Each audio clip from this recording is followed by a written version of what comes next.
Hello, friends, and welcome to this an inaugural stream, our session of Alien. Thank you so much for joining us. My name is Fiona. I use she, her pronouns, and I have the incredible honor and privilege to bring this series. I am your game mother for this campaign and this incredible cast of folks.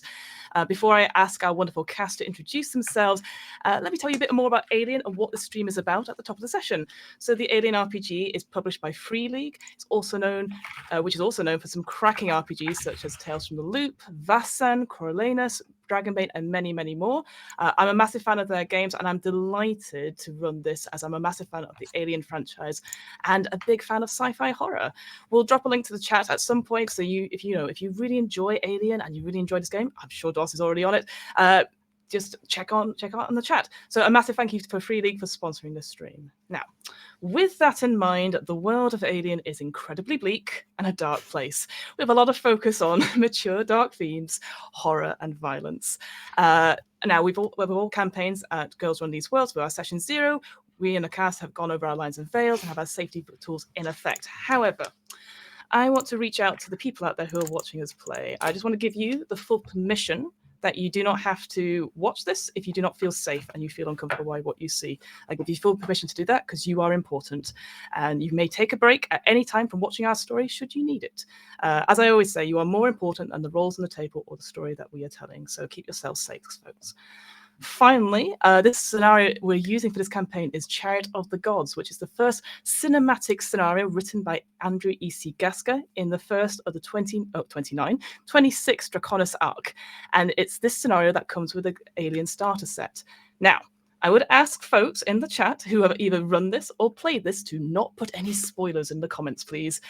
Keep the secrets until after the stream, because if you do, I cannot guarantee you safety from any xenomorph mod that might be flying around there.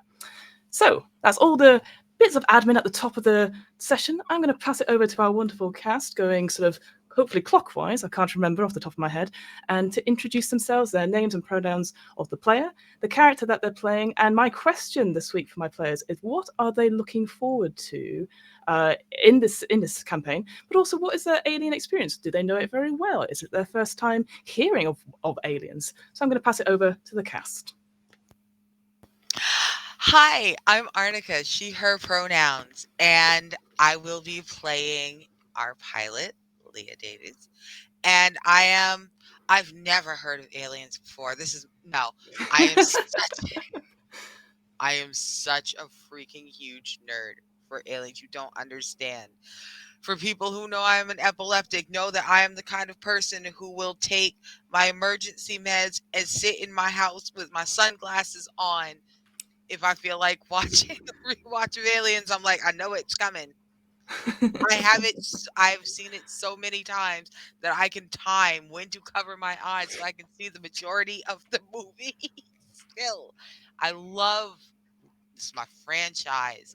The horror, the suspense, deep space, women beating up monsters, nuking shit from orbit. Let's go. Let's go. Let's go. Fantastic, thank you. Hi, I'm Reyna, pronouns she, they, and I will be playing Wilson, who is the company agent. I will be your Burke, your Vickers, anyone really. You can take your pick. I am a huge Aliens fan from the films to the games, the comics. Just love everything about the universe, and I think the RPG has done such a good job at filling in the gaps for a lot of people and connecting the different dots. So if you're someone who's like, well, I played Alien Isolation, I think that's really cool. I thought it was great. I'd love to know more about Seegson, and now I can go into the book and see, oh, there's all these fun little plot hooks that I can use to run my own little Sevastopol nightmare. So really looking forward to this. Brilliant, thank you. Hey, it's me, JC Darcy. I'm here playing Rye. I am your bitter and snarky roughneck for the evening. She uses she, her pronouns. I use she, they pronouns. I came to the Alien franchise quite late in my life because as a kid, I was traumatized by horror movies. I didn't watch them until my 20s. But Alien was one of the ones that really stuck out to me and really made an impact, as I'm sure it did for a lot of people of our age range. Just Ripley, just in love with Ripley. Just incredible to see that kind of thing happen. I love a good sci-fi, and this was something really personal and just the tension and the specificity and the small space. It's just a wonderful, wonderful thing, and I'm so excited to die horribly. That's what I'm here for.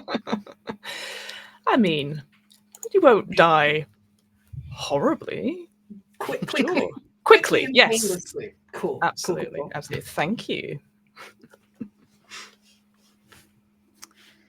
And we're missing a cast member, and we're thinking of them fondly. I hope you get to watch some parts of it. If not, we're going to take good care of your character, and we're really looking forward to having you back at the table. But in the meantime, I am Ida. My pronouns are she and her, and I will be playing Miller, whose pronouns are also she and her. She is the captain of this happy little rowboat going through the stars, and yeah, we are just talking earlier about I think she's a bit broken, and I'm really excited to explore that character. As for aliens, I am not a horror fan, and I have to admit I went through my first full watching of the movie 3 weeks ago, and then we had a marathon. And I'm really excited to flesh out this story. I'm really excited to create some drama together and be in the full safe knowledge that we are going to mess up our characters in horrible, safe, traumatic ways collaboratively. That's what I look forward to very much. Thank you. Wow, what a fine crew for our maiden voyage into this scenario. But before we begin, our crew is still in hypersleep, so whilst they're waking up, let me tell you quickly about the main game mechanic that you'll see come up, and I'll remind the players what this is, but also I always find it quite useful to have at the beginning of a game, just so that you know. So, when a character wants to do something and there's a small chance of risk, I'll ask them to describe what they're doing, and then I'll ask for a roll which combines one of their attributes and a related skill. When they add the levels in that attribute and skill, they'll create a dice pool of d6s known as base die, and they must roll at least 1 6 to succeed on the task in question. Very simple, very straightforward. However, life on the cutting edge of space is pretty brutal, and this is where the stress mechanic comes in. So when they make skill checks or skill rolls, characters must also roll a number of d6 stress dice, which is usually a different colored dice. In the RPG system, it's a yellow dice normally, to that dice pool, equal to the current stress level. So for example, if they have a stress level of 2, they have to add an extra 2 dice to their pool. Now, if they roll a 1 on any or one or more of their stress dice, the character risks panicking, and well, let's just say things start to go south very quickly if you start to panic in space. So naturally, the idea of this is that the more stressed a character is, the more chance they have succeeding on difficult tasks or, say, shooting things. But at the same time, there's more chance of failing with very bad consequences, panicking or even dying. One thing players can do is they can push their rolls, grabbing any dice that doesn't show success and re-rolling them. But this is not without risk, as pushing a roll increases a character's stress, and they must include the new stress level or the new stress dice in that push roll. They can only push the roll once unless a talent tells them otherwise, and talents are these special abilities that are unique to that character. Yes, that's what I just said. And you can also push any skill rolls except any skill roll that already contains a 1 on the stress dice or a death roll. Again, those are just exceptional circumstances that might not ever come up, but it's nice to say at the top. The final bit I want to mention is one of the unique elements of Alien, and this is the personal agendas. So most cinematic scenarios are split into 3 acts, and for each act, our characters have a secret agenda that motivates their choices and their role players. However, the players I've said to them, they're not bound to carry them out religiously, but should they follow their agendas, at the end of each act, I will award them with a story point, which they can spend for 1 automatic success on any skill roll. And finally, I have to clear this with the cast in our session 0, but I want to make the audience aware of this as well. And this is where I do my best Claudia Winkleman or Alan Cummins impression, but there is a traitor amongst us. One of our players isn't who they say they are. They are a secret android working to a completely different agenda and goal, mimicking the person they've replaced in our story. Only myself and the traitor know who they are, and should they get revealed, their own game mechanics will change. But we'll get to that when we come to it. If we come to it, I'm sure it's fine. Okay, admin is out of the way. Are you folks ready for our first session of Alien? Ooh. All right, well, let's begin with our opening scene. So you, my dear, dear crew members, you are space truckers on the star freighter USC SS Montero, running the Gauntlet, the trade route between Anchor Point Station and the frontier. Your ship's cargo hold is packed with dozens of tanks of dangerous tritium gas that is in the process of decaying into extremely profitable helium-3. Usually, cargoes such as these are towed in massive tanker modules that transport much higher concentrations of the gas a safe distance from the freighter hauler. The Montero isn't rated a commercial towing vehicle, however, and this small run is a special order from a Weyland-Yutani corporate account on Sutter World, a newly established frontier colony. While the trip so far has been fairly routine, the Montero sensors developed a glitch before you left Anchor Point and sporadically pinged contact with a sensor reflection before you activated the displacement drive and went FTL, that is, faster than light. Your cargo run so far has been without incident, and now you are awakening from hypersleep, ready to deliver your goods to the colony of Sutter World. So just to lay the scene for us all here, again, you can imagine, just like, say, a film that's done by Ridley Scott. We open in the vast void of space. The camera sort of zooms in very slowly on this star freighter, the USS Montero. Probably you see the side plate with the name of the ship as you go.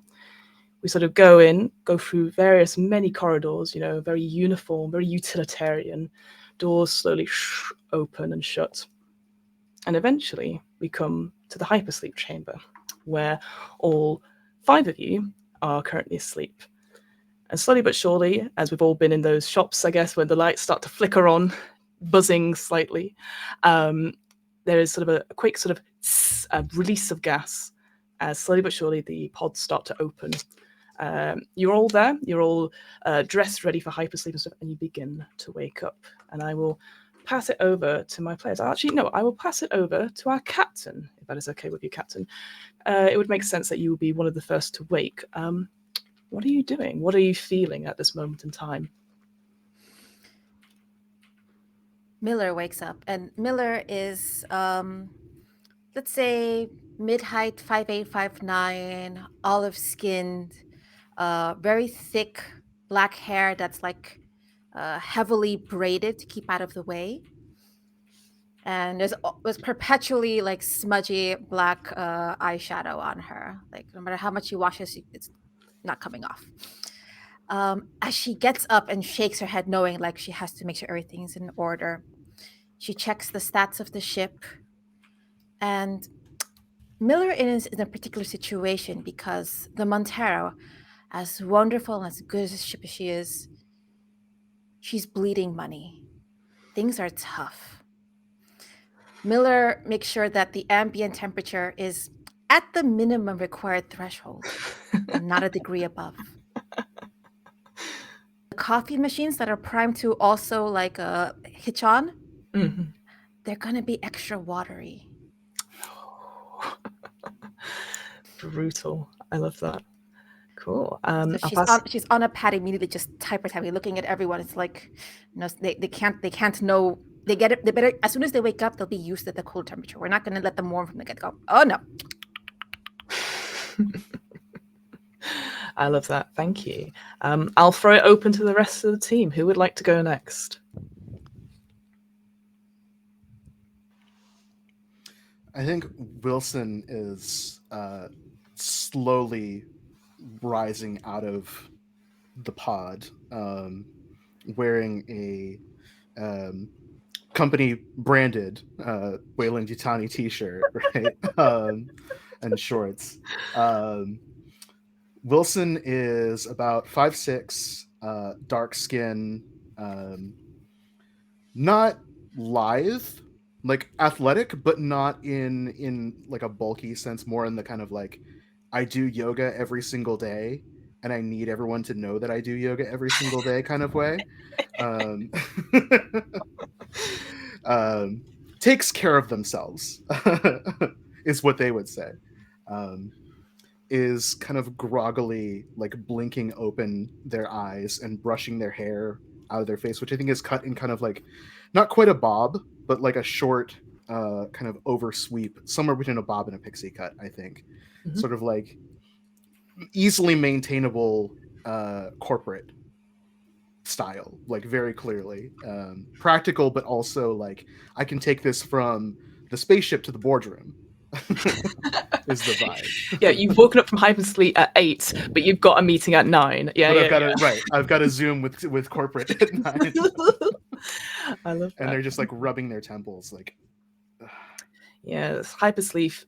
It is quite an experience, and yeah, depending on how you feel, like again, maybe you've done it several times before, maybe this is your first time, but it definitely your stomach like it just churns slightly, and maybe you a little bit looking for a receptacle nearby to get rid of or extrude or do what the UK call a tactical chunder of any little bits left in your system. Anyone else? Sorry, I believe I've broken our other British person, Darcy, about saying tactical chunder on a stream, but I'm going with it. Of the Britishisms that I expected to hear in this stream in the first 20 minutes, that was not even in the top 5. That's incredible. There you go. Would either of our 2 remaining crew members like to go next? Absolutely. So here's the thing. Davis is up, but I have been crewing with Miller for so fucking long, man. We have been hauling these back ass words, little hamlets and stations. I hate it. I hate it. And I know for a fact that she's already gotten up and she's already turned the temperature all the way fucking down. And I know that she's already like she beat me out. She beat me out. I heard her open her tube, which means the coffee's already like 70% water. It was 63% water last time, Miller. It's fine. It's not like I'm trying to fly a fucking mile-long ship through asteroids. It's cool, Miller. I don't need my coffee, Miller. So I'm just gonna lay here and pretend like I died in hypersleep.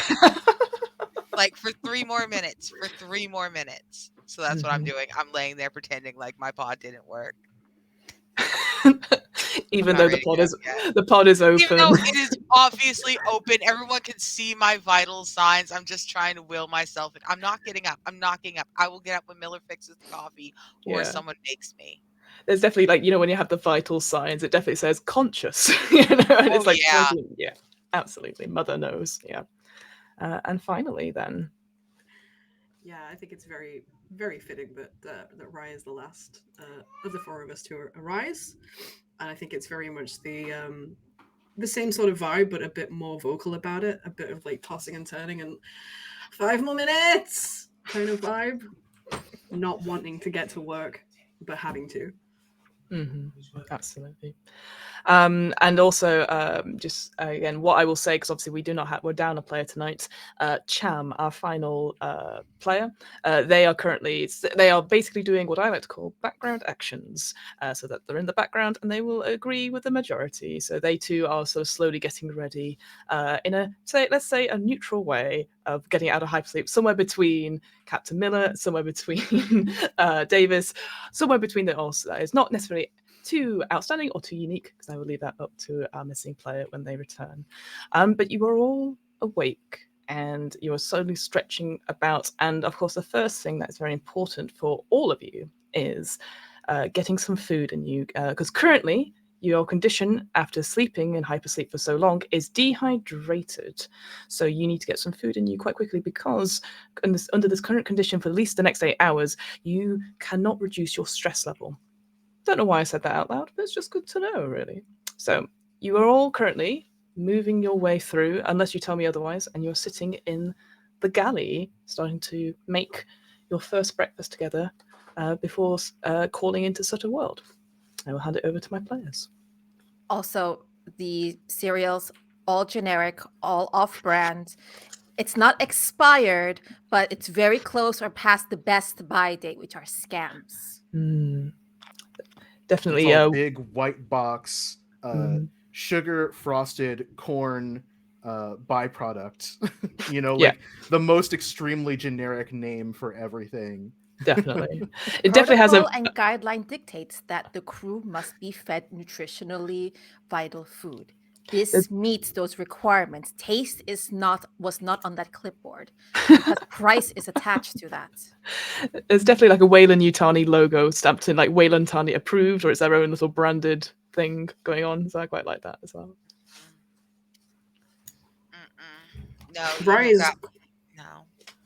You got Rye me is quite fucked up. happily stuffing her face, but will complain about it as she's doing it. I don't mind that it's shit. I don't mind that you're cheap. I just wish that you'd pass on the savings to us. If there were savings to pass on, there'd be savings to pass on. Well then, spring for the good shit. There's nothing to spring for. You know what? Let's be grateful. We have the company and we're going to get warmed up by, running our mouths and we'll be just fine. Oh, I can do that. I know can you definitely can. do that. I am well versed. Wilson Mischief. looks over at this conversation while taking a long pull out of one of these generic, like little plastic cups of the calf. You and can goes, recycle that, reuse that later. I'll throw it out. That's true. One thing that I actually corporate really appreciates about Captain Miller is her ability to bring things under budget consistently. She takes they take another pull from the calf and goes, "This is very thin." Please remember your first sentence. I'd like that in writing.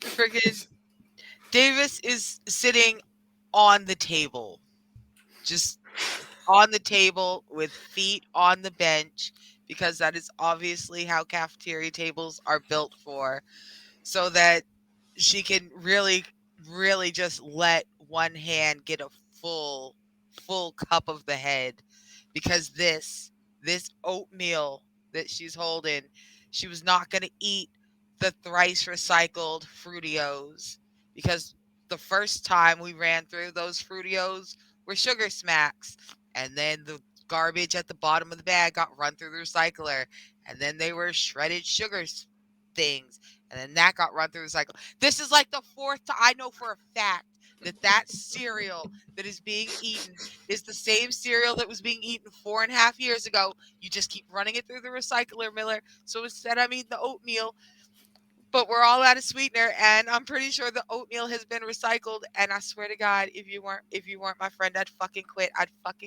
hate your back. I hate all of this. You're so lucky you're my friend, my attractive friend. What the fuck? I hate this oatmeal. I fling it back into my bowl. You know what's another great thing about friendship? Nostalgia. And recycled flavors are like nostalgia.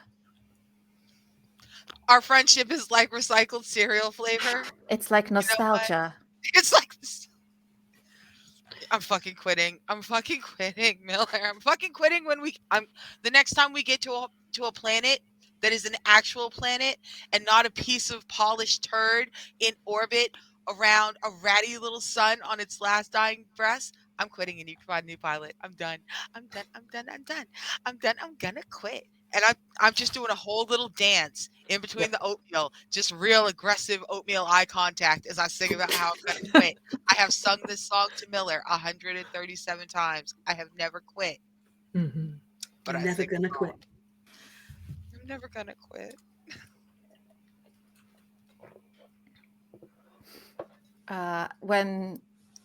When we heard about, pass on the savings, Miller is kind of like chewing her food very slowly so that it lasts longer, so you need less of it. Going through the pad, and you just see her groan like, oh, no.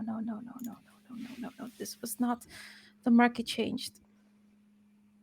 everything in the cargo is worth somehow much less than when we picked it up. No. Fucking no. What? Indeed. The price for helium-3 went down. This was supposed to be a really stable, good thing. But it's the same product. It's the same. We didn't lose any. It's the And same it's worth stuff. less. Well, that's the How? thing about the market. It's volatile. Things fluctuate and change. It's a constantly moving ecosystem. It's a living, breathing thing. And the worst part about it is that people don't behave rationally. They try and teach you that in school, that there's sort of this mystical alignment of things that you can put into place, like you're following some sort of mathematical formula. But people are not rational creatures. It's all chaos. Thankfully, the market tends to trend upwards. So, in a way, Miller, there's a chance that in a couple of months, this all skyrockets. I'm still gonna get paid, right? I'm still getting paid. Well, you'll be paid. Oh, okay. It's just you might get less of a cut because the value of the product is lower, but you're still being paid. How much less of a cut? Well, I need a second cup of this and calculator, spreadsheets. I'd have to go back to the terminal, double check a few things. Could be anywhere from 2% to 5%. I mean, that's peanuts in the grand scheme of things. Well, good. I'll take your peanuts. And you can have all of this because what do you mean 5%? Look, I don't like it any more than you do. Believe you me, if I had my choice of postings, I wouldn't have spent the last 6 months on this tug making sure that everything is running up in ship shape. However, and I see that look that you're giving me, and I see that look, I don't want you to think that it hasn't been a little slice of heaven.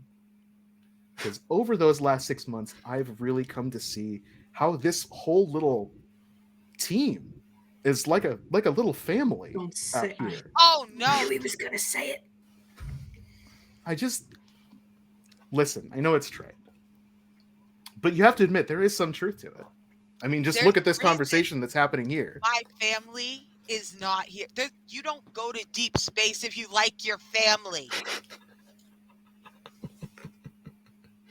Well, I don't like hard to argue with family. that. I like money. I like jobs. I like flying big ships real fast to shiny places. And instead, what I'm hearing is that I'm getting no money and I have to keep driving small, shitty ships through slow shipping lanes to backwater bullshit.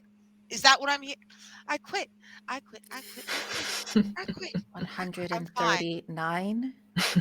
To be clear, my directive is not just to make sure that this ship is operating, getting everything on time, under budget, in ship shape. There's also the possibility the company is looking to give all of you a raise and an upgrade. And if things work out, and I'm not making any promises. I'm not the CEO. I don't make these kinds of things. But I can talk to the people who know the CEO. And those people can make some very important decisions. I'm saying that if we get this job done, if we can just get through this job, I can put in a good word. And maybe we can start looking at things that aren't just generic brand boxes of recycled cereal. We can get a bigger space. Everyone can have their own rooms. Captain's quarters. I'm talking lounges. I'm talking amenities. Keep talking. I like what I'm hearing. There's a strong chance we can make this happen. Because I like Davis, you. imagine new Saturn J engines. Imagine engines that don't literally fart every time you press the button. Okay, now you know that's the only thing I like about this ship is that she farts when I press the button. You know what? Okay, you know what? Fine. Fine. Fine.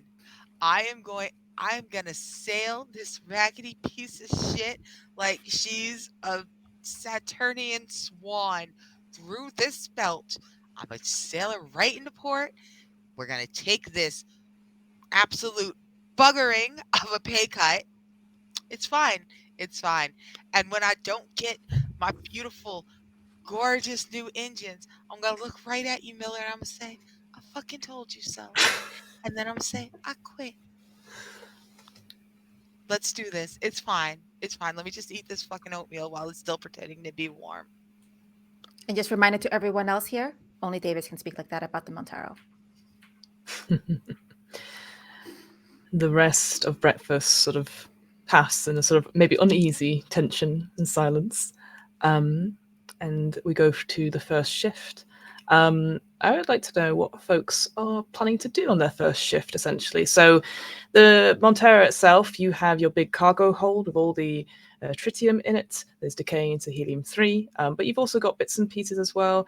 I would assume that Davis and the captain will be up sort of up towards the bridge area, sort of piloting and maybe making calls and stuff, but I'll leave it open. Is there anything that people particularly want to do during this first shift?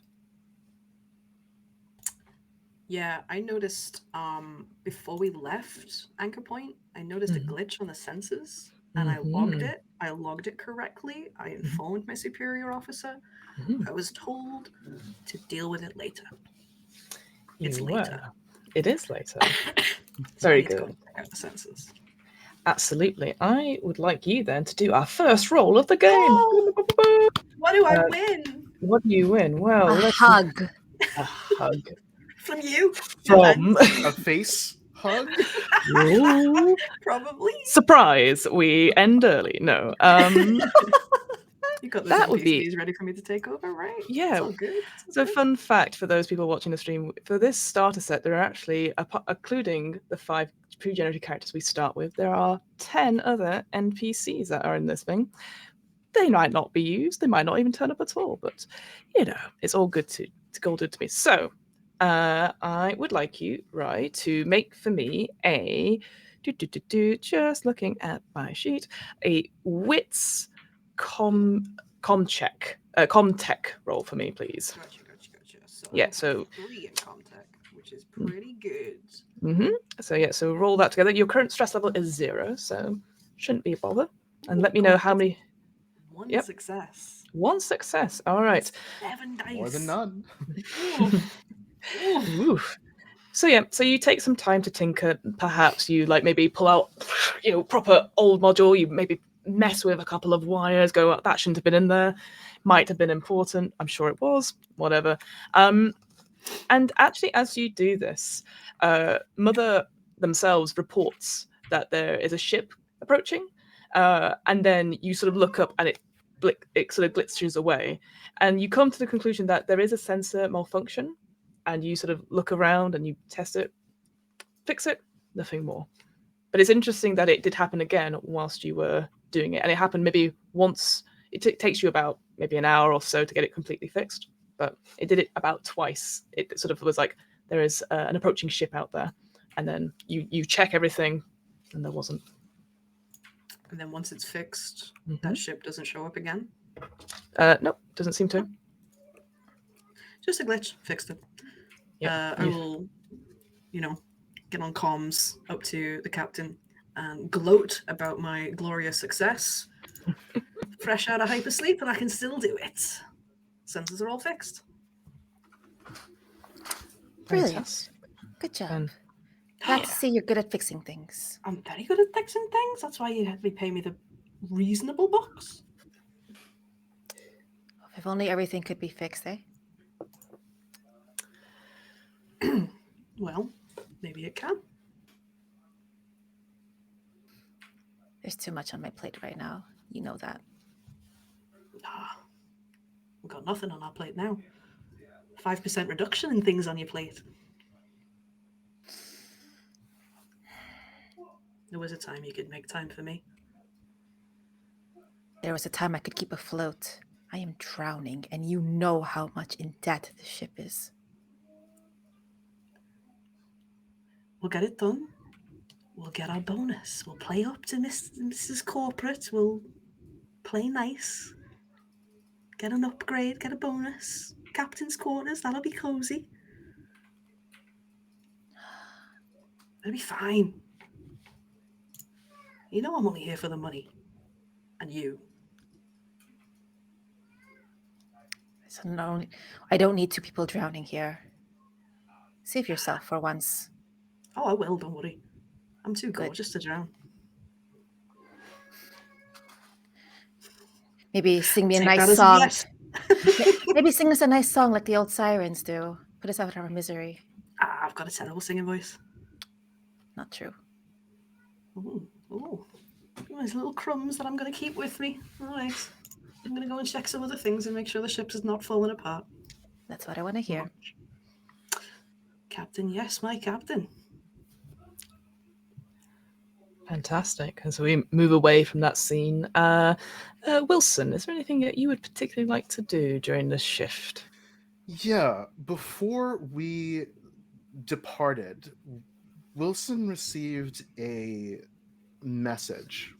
You did. And so I think where we cut to is I don't do I have a separate suite or just a terminal on like the bridge? That is a very good question. Unfortunately, I'm looking at the starter set. If people are interested, that has maps, and it's actually a very small map of the Montero. I'm just going to look at it now. I don't think there's anything. Yes, unfortunately, it is a small star freighter, so unfortunately, you would not have company quarters unlike other ships. So, no, you would have to find a terminal, a public use terminal. You know, like in a public library. You know, to make sure you don't share your login details and stuff. Yeah. So, but yes. So I'm imagining the Nostromo and how it's kind of like got the big kind of open bridge, but it's also very cramped. Yes. And so big I think blocks. Wilson, all that beautiful retro future, chunky CRTs. You know, you say is it like the Nostromo? It is in pretty much very similar, but not exactly like the Nostromo. So yes, you've got it nailed there. Perfect. So they are at one of the terminals that are kind of like off to the side where you can kind of like, it's not private, but you're not like in immediate view. Yeah, the ones behind you watching your screen. I get you. Right. Yeah. And so they are leaning over. They've since changed as a company agent. There's a very clear delineation between the aesthetics of everyone else, right? Everyone else is like space truckers. Clearly, like they're here to do a job. Yeah, Wilson is also here to do a job. Yeah. It's just different.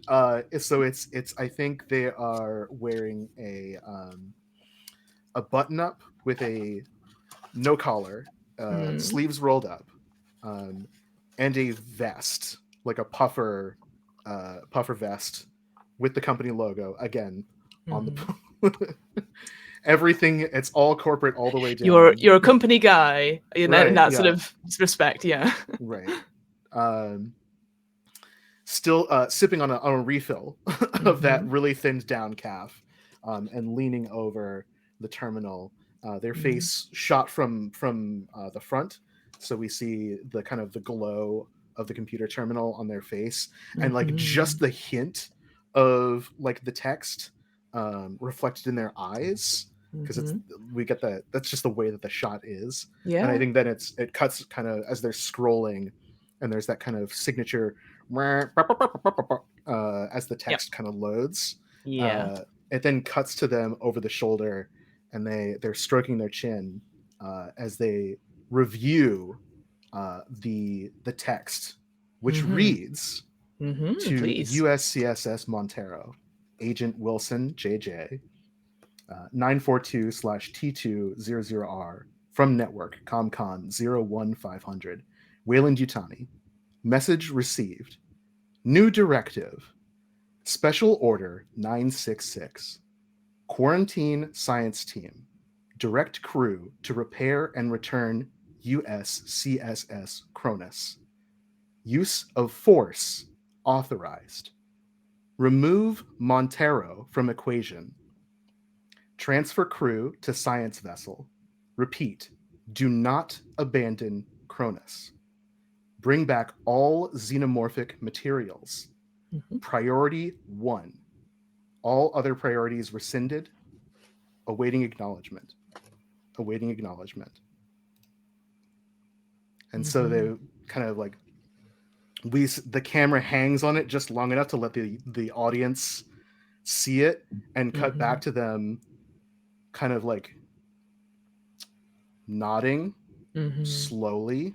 Like there's a moment of indecision of like, what am I going to do about this? And then they bite their lip and slam the enter key to Ooh, fire off a response.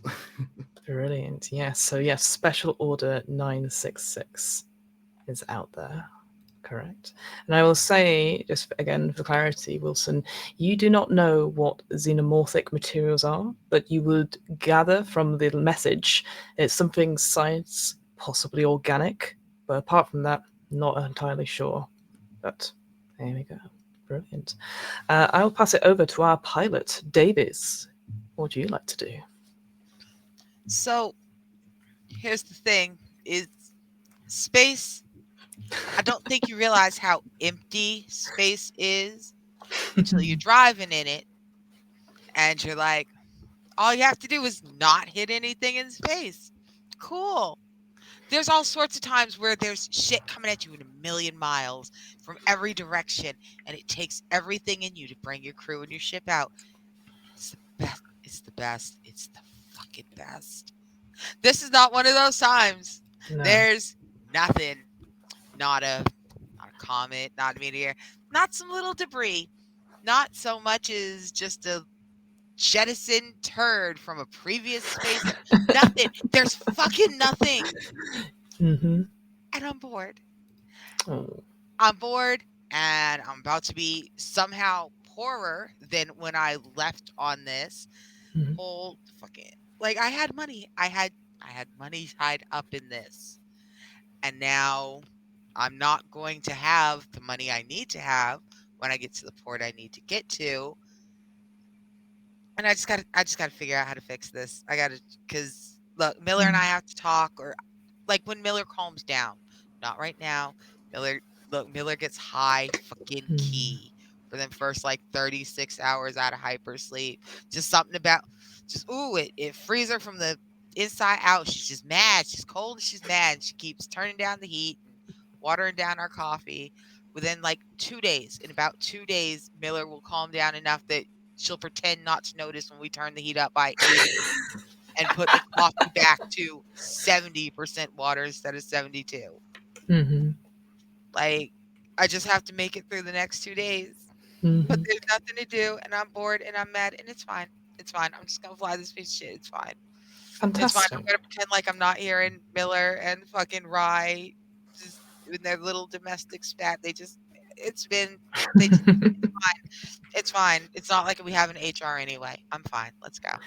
That's true. One thing the Montero is missing is a HR department, but I assume it's too short, too small. We don't have like company quarters, for example. But one thing you can do for me, Davis, is because you're bored. There's space. It's flat. It's like Iowa. There's just roads and roads and roads, and nothing ever changes, right? But it's in space, so it's like flat space. What I would like you to do, because you are doing the bare basics, I want you to try and hail Sutter's World. So that's your destination. You try, you've come out of hypersleep because you assume you are near to Sutter's World. So can you make for me a comtech check? So that's wits comtech, please. All right. Wits 3 and comtech law. I ain't got no comtech, so I'm gonna roll just 3. Yeah, and you have no stress, so it's just 3 dice. No stress. And I got a 6, a 5, and a 2. 1 success. Fantastic. So you do your normal sort of like, maybe a little bit loud to show Miller that I am actually working. But it's interesting. You hail Sutter's World, and there's no return ping from the beacon tower. And you are starting to get a bit frustrated after an hour or so. No one's responding. And eventually you check the navigation star charts, and they're off, completely off. You are nowhere near Sutter's World. You're in deep space amongst the stars. Mother has woken you up in completely the wrong place. And if you look at the maps a little bit further and do that sort of, ETA, time would get there, you should be in hypersleep for another 2 years. You've woken up way too early. All right, so I've leaned back in my chair and I'm just kind of staring. I have not pulled Miller over yet because I want to have an answer, something, because we both can't be losing our shit. Mother, my beauty, my darling, the only person I actually love on this ship. What the fuck? Why am I up, honey? What can we talk about these? Can we talk about this map, Mother? What's gone wrong? Greetings, Pilot Davis. How are you today? I'm 2 years younger than I should be, Mother. Why Congratulations. are we late? Awake? I mean, I do look good. Awake. You were told to wake at this point, Pilot Davis. Mother, is our cargo still bound for Sutter? Correct. It is still bound for Sutter's World. Mother, how far are we from Sutter's World? You are, and then gives a reasonable light year distance that Fiona, the GM, the game mother, can't come up with at this point. But it is relatively scientific. Mother, do we have enough supplies for all of us human beings on board to be able to eat for that long? Calculating. Indeed, should you get back into hypersleep in the next 24 to 48 hours, you should arrive there with the same amount of provisions you needed to survive. Okay. All right. Are you quite all right, Pilot Davis? Would you like some medication or something for your head? Hypersleep can have many side effects, including, and then reels off a list of side effects as you would see on a normal Medicare advert. I was getting ready to stand up. I'm getting ready to stand up and get Miller, and Mother, I do have a headache. And it's just, you know what? Okay. All right. You know what? Before I get Miller, here's what we're going to do. Mother, I don't suppose it would let you dispense 2 of them this time, would it? I can give Special you circumstances. special circumstances. Is that an override, Pilot Davis? Oh my God. I'm gonna run out. Yes, it is an override. Special Override. circumstances, Mother. Okay, I can get that organized for you. All right. Cool. And so we move away from that scene and we go to Captain Miller. Captain Miller, after your conversation with Rye, a orange light appears at your station. You have, again, as has been described, it is very similar to the Nostromo. You're quite tight and very blocky, so you're all together in a way, but you have your own private screen, and an orange LED comes on that indicates that Mother would like to see you in the private quarters. So in these ships, Mother is like housed in a separate unit, basically like a boss's office, off to one side. And to indicate that she would like to speak to the captain and the captain's eyes only, there's different light systems there, and only the captain can get into the quarters on that front with a special sort of keypad. But yes, she's indicated that she would like to talk to you alone in Mother's private room. This never went well when the teacher always called me up, but let's go. All right. So you make your way, you do your captain's code to authorize your entry into the space. And as you get in, it is very much almost like shaped like a honeycomb, essentially. This room, each of the walls is laden with different panels, different sort of flashing lights that obviously all mean something to somebody. You vaguely know your way around. You probably can see the various buttons which you've pressed the most. Definitely been worn away by your fingers. Some of the panels you've not touched at all because you've been told not to do anything with them, just in case. But you sit down at sort of the big blocky office chair and the big terminal, and you sort of log in. And Welcome, Captain Miller. Thank you for coming. What is there to discuss? Captain, we have received a distress signal from an unknown point of origin, and we need to investigate. Details. And Mother then plays you the transmission. It is incredibly garbled. It's very much like static on the radio, like a couple of beeps, and there's like a screech that you're not entirely sure is a person, some sort of animal, but it's in between the sort of static. It's about 15 seconds long and then stops. Unfortunately, my sensors can only pick up the garbled remains of it. It has clearly been in space for quite some time. I am currently locating the origin of this signal and triangulating it as we speak. Is this a salvage mission? We don't really have the resources to do any sort of rescue. Will backup be coming? No backup will be coming. This is an order from the company. All right. Should we let other people know in the neighborhood that this is what we're doing? No, it is a company order. You must do what the company says and investigate this source of distress signal. If you do not, you will forfeit your shares and get no money for your current order. Straight to the heart, all the time. That is the Weyland-Yutani way. This is the Weyland-Yutani way indeed. All right, Mother, we're going to investigate. Acknowledge.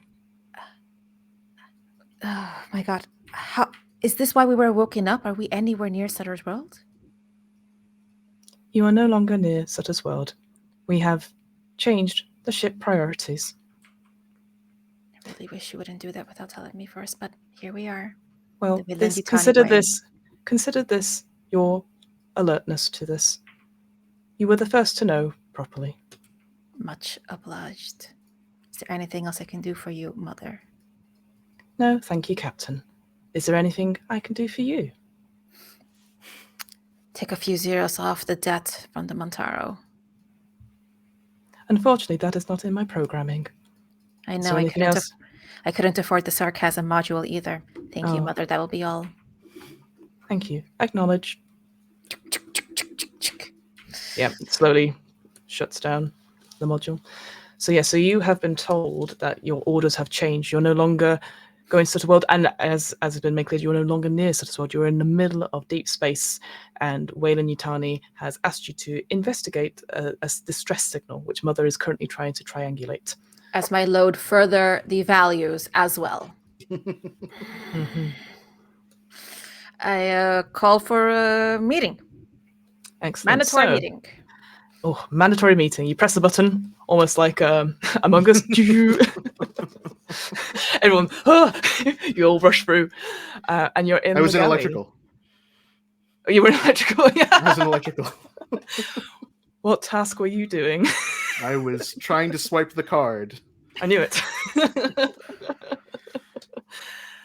But yes, you were back in the galley, either sat round the table, either just coming in. I will leave it to you, Captain Miller, to tell your crew. All right, family. There's been a bit of a change in plans, and it's a bit out of my hands. So, any groans or displeasures, please, I've made them first. As far as I know, we're nowhere near Sutter's World. We have been deviated to perform the charitable and legally mandated act of checking up on a distress call in the vicinity. Yep, I'm very familiar with these two faces. The last time, how much money did we lose the last time Weyland-Yutani sent us on a distress signal? And it was like 3 pieces. All that was left was a black box, a manifold, and a frozen leg. That was all that was left. It took us like 3 months out of our way. A black box and a manifold, and then they charged us for not bringing back the manifold and the leg, just the black box. We're really I going to mean, do this again, Miller. If the inventory was that small, it's kind of not that hard to bring it all back. But that said, how far out of the way are we? I mean, is it really? This is probably just a milk run. Funny you should say that. I literally have milk spoiling on the ship if we don't do this fast. We're going to do this fast. Mother didn't have much details. There's a garbled message. It didn't sound like anything to me. So, you know what? We're going to check in, confirm that there's no one there because we can't do shit. But we're going to do our best, follow company line, and minimize whatever financial penalty this is going to cost us.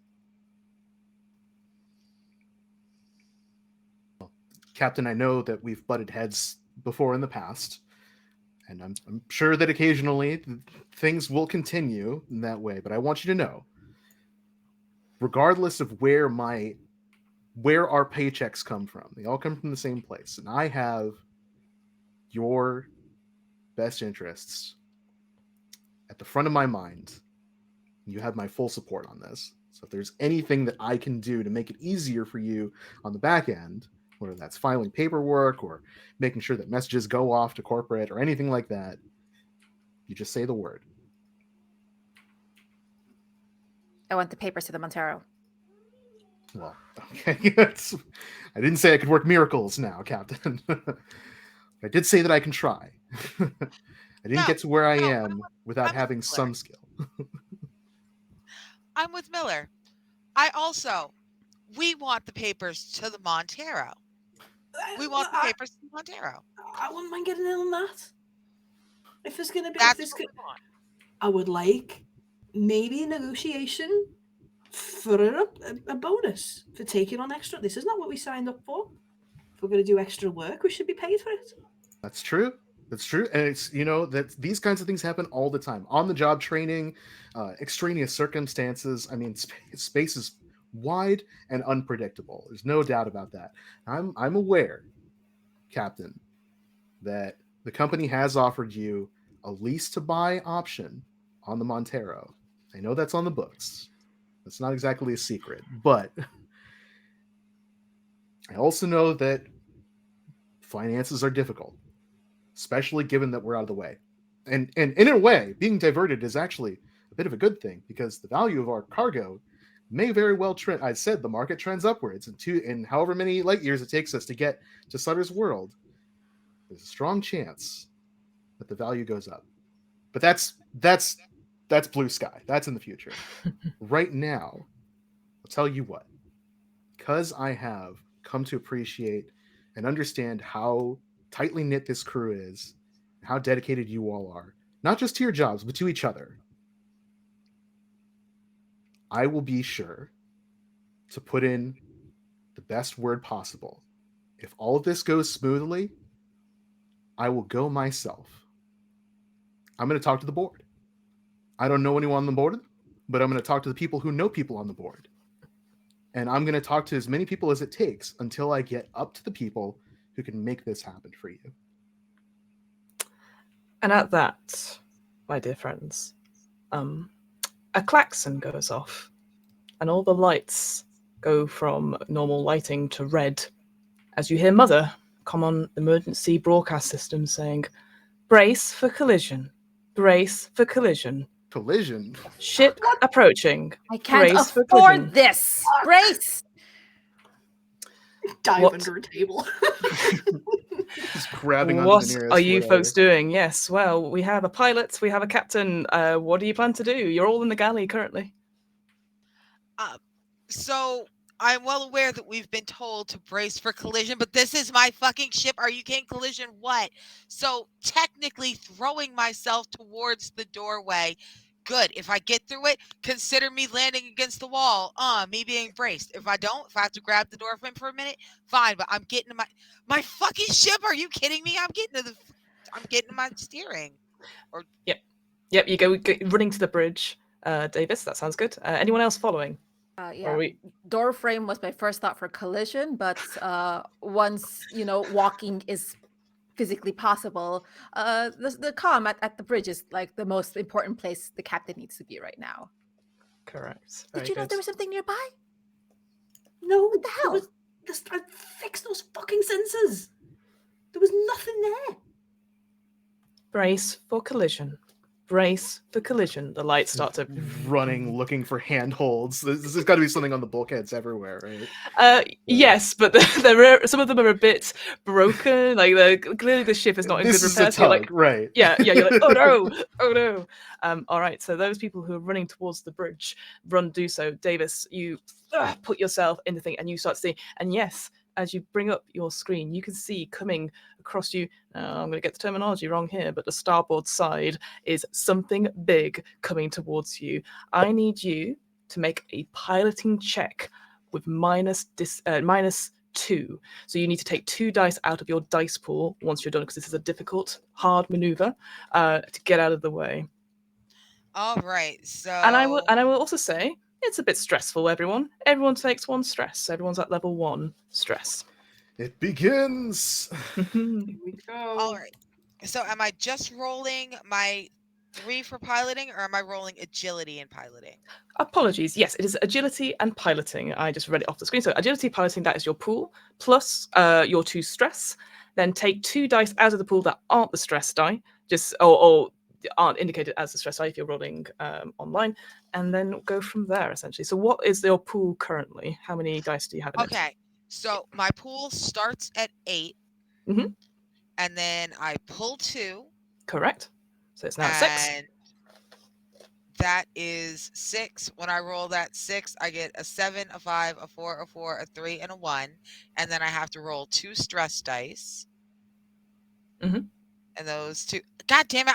What? That's why it looked wrong. Why was I getting a 7? Because I rolled an 8. Yeah, I Let was me going to say, try again. I was like, you're that was stressed. You go for it. I So am yes, not. make it easy for yourself. Roll your base die first. So basically, that's 7 in total, right? My it's 8 in total, and then I have to take 2 out. So then you've take got 2 6. out. Yep, So that's perfect. 66. Mhm. There we go. 24, 6, 5, 4, 4, 3, 2. There we Okay. go. So you got 1 success, and now you need to roll. So now I need you to roll that stress die, and don't get a 1. Essentially, And those are 2d6s. that's 1d6. Apologies. 1d6. Nice. Yeah, I'm only a little. because you've only got 1 level of stress. Correct. All right. I got a 6. Whoa, 2 successes. Very good. Whoa.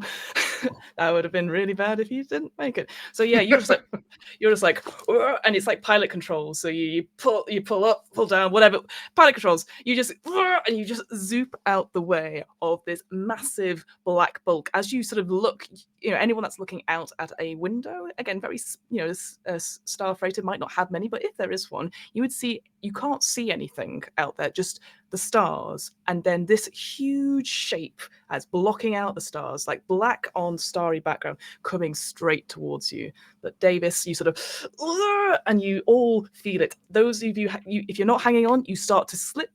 You maybe hurt yourself in a sense of bruises and scarring, but nothing that will cause you damage in that sense. I like the idea that Wilson has grabbed something and goes, and legs maybe, the strength holding you in there, and eventually you sort of turn the ship out of this thing's path as it continues on, and you settle down on this. It is good. I'm going to tell you what happened if you didn't make that check, just so you know. You would have had severe damage to the Montero, crippling your faster than light drive and causing explosive damage to some of the ships. So you might have not had a working ship. So that is good to know. You are all unharmed though, and maybe panic averted for the moment. You know what? All I'm gonna say is that it's probably a good thing I asked Mother for 2, not 1. How did the centers miss that? Because they're old and shit and cheap. Probably. Oh my fucking god. Wilson we're here. mumbles under their breath. Are you sure it wasn't human error? No, it wasn't human error. Absolutely not. They were glitching out at anchor point. I fixed them when we came out of hypersleep. It pinged a ghost ship. I fixed them. Everything was clear. It wasn't there. So this was there before. It was never there. It doesn't exist. Clearly it does. We just almost plowed into it. Then it's got some incredible cloaking or sensor scrambling. It wasn't on sensors. Check the logs. Check the logs. Do we Okay. even know what kind of vessel that is? Unless it's a military, something from the USMC. I highly doubt it's got that kind of capability. You know what? At least we're here. It's there. We can start. Okay, let's run down the checklist. Run some hail. See who responds. And we go through the checklist. Try to Absolutely. call them out on known frequencies, no channels. Ooh, I like that. I will allow either Captain Miller or our pilot Davis to make for me a Witscom tech to try and hail whatever that thing was. You can both do it. And remember to include your stress level in that as well. Okay. While they're doing that, I am going to pull up sensors. I want proof Perfect. right now that ship is not showing up. Perfect. You can also do for me then a Witscom tech, please, including your your. While that's happening, Wilson is like leaning over Rye's shoulder, like the classic movie, like, no, show me on the thing. Show me, how does this work? Yes, Right. good. It's like presentism at work. I love it. Right. No It's successes management. for the captain, but also no hug. Fantastic. Yeah, I got a 3 on my roll and a 3 on my stress. Okay, no worries. That's no successes for you then, Davis. We'll go to our Rye. Sorry. 2 successes. Nice. Ooh. On the stress die. Smell Nice you, one. Nancy Drew. I know, very good. What I do? So, Rye, you are looking at your sensors, and yeah, weirdly, this thing appeared literally out of nowhere. There was nothing, no indication for it at all. And both Captain Miller and Davis, your hails go unanswered. But with that second success, Ryan, eventually, after lots of punching and eventually, Mother comes on the comms again. Montero crew, I have discovered the source of the distress call. Yeah. Yeah. we all did, Mother. Thanks. It is, and then gives the directions of where this thing has gone, and you can see it's you can still sort of see it when you look out of the sort of bay window on the port side, and you can see that it is slowly going away. Yes, I believe that is the source of the distress call. Its engines are dead, and it is being carried along by its last speed of 0.04 light speed. There is no running engines or interior lights on it. So, no, it didn't show up on the sensors until it was too late. Okay. No one's home. No one's answering. Can we just tug this thing? We can indeed. We would have to. The Montero would need to go alongside, match its speed, and find a place to board to find the tug. Shit. More information following, and you can see there's a very, I don't want to say old style printer because that ages quite a lot of us, but those printers that have the various perforated edges, shall we say? Yep. The matrix printers. Correct, the matrix printers. We get that reference, and you can see it's like as the sort of laser ink sort of comes on, and it slowly butters up, and you can see if one of you takes the printout that it identifies the ship itself. It identifies it as the USC SS Kronos, a Wayland ship, a sort of spacecraft dedicated to science in that sense. It was last launched in 2110. And judging by your records, it has been missing or reported missing for the last 3/4 of a century. And it's running on minimal power with all its exterior and interior lights lost. And the only source of anything from it, so no sources of light or anything, is just this repeating SOS signal that Mother picked up. Right, well, firstly, told you so. So let's just put that out there. Second, that was it, just Giving one you a thing. nod. Yeah. One thing. She just lets that lie for a second, just looks Yep. at everyone in the eye like, yeah, let that Mhm. land. Good. Mhm. Okay. Second, 75 years. There's no one alive on there. Well, we don't know that. It's possible that people were in cryo. Without power? Not anymore.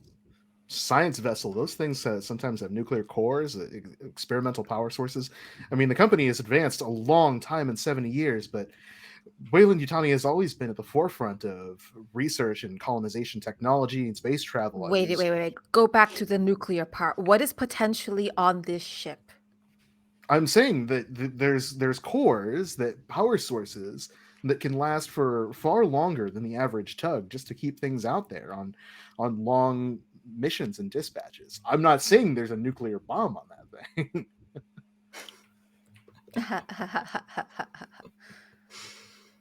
All right, then fine. Easy peasy, we do this fast. It's abandoned, empty, and Weyland-Yutani or not, fuck it. If something happened to me or us, I'd kind of want, us, our bodies, like, confirmed. People give them closure, Yeah, the last thing you want is somebody going through life not knowing whether or not their loved ones are out there or not, especially if they've been missing for all this time. Yes. The tears are moving me. Let's go. At this point, another printout comes. Again, it's like, again, how printers are, they don't realize that they've had a job waiting for a little bit, and suddenly it prints out suddenly, scaring possibly all of you as you have this conversation. And it reiterates the orders from the company that have come out.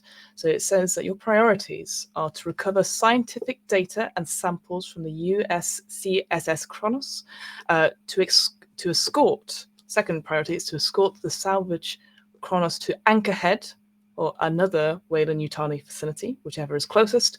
And finally, to save any crew members on the Kronos. We have to go back? We just came from Anchorhead. Mm-hmm. We'll go back once we're finished here. That's right. We'll go through, we'll take our inventory, we'll get those samples. We'll be in and out of there, and we'll head back. But I'm adding this to the tally of hazard pay. Good. I have Yeah. no Yeah, idea I like how that. long that tally list is. Mm. All right.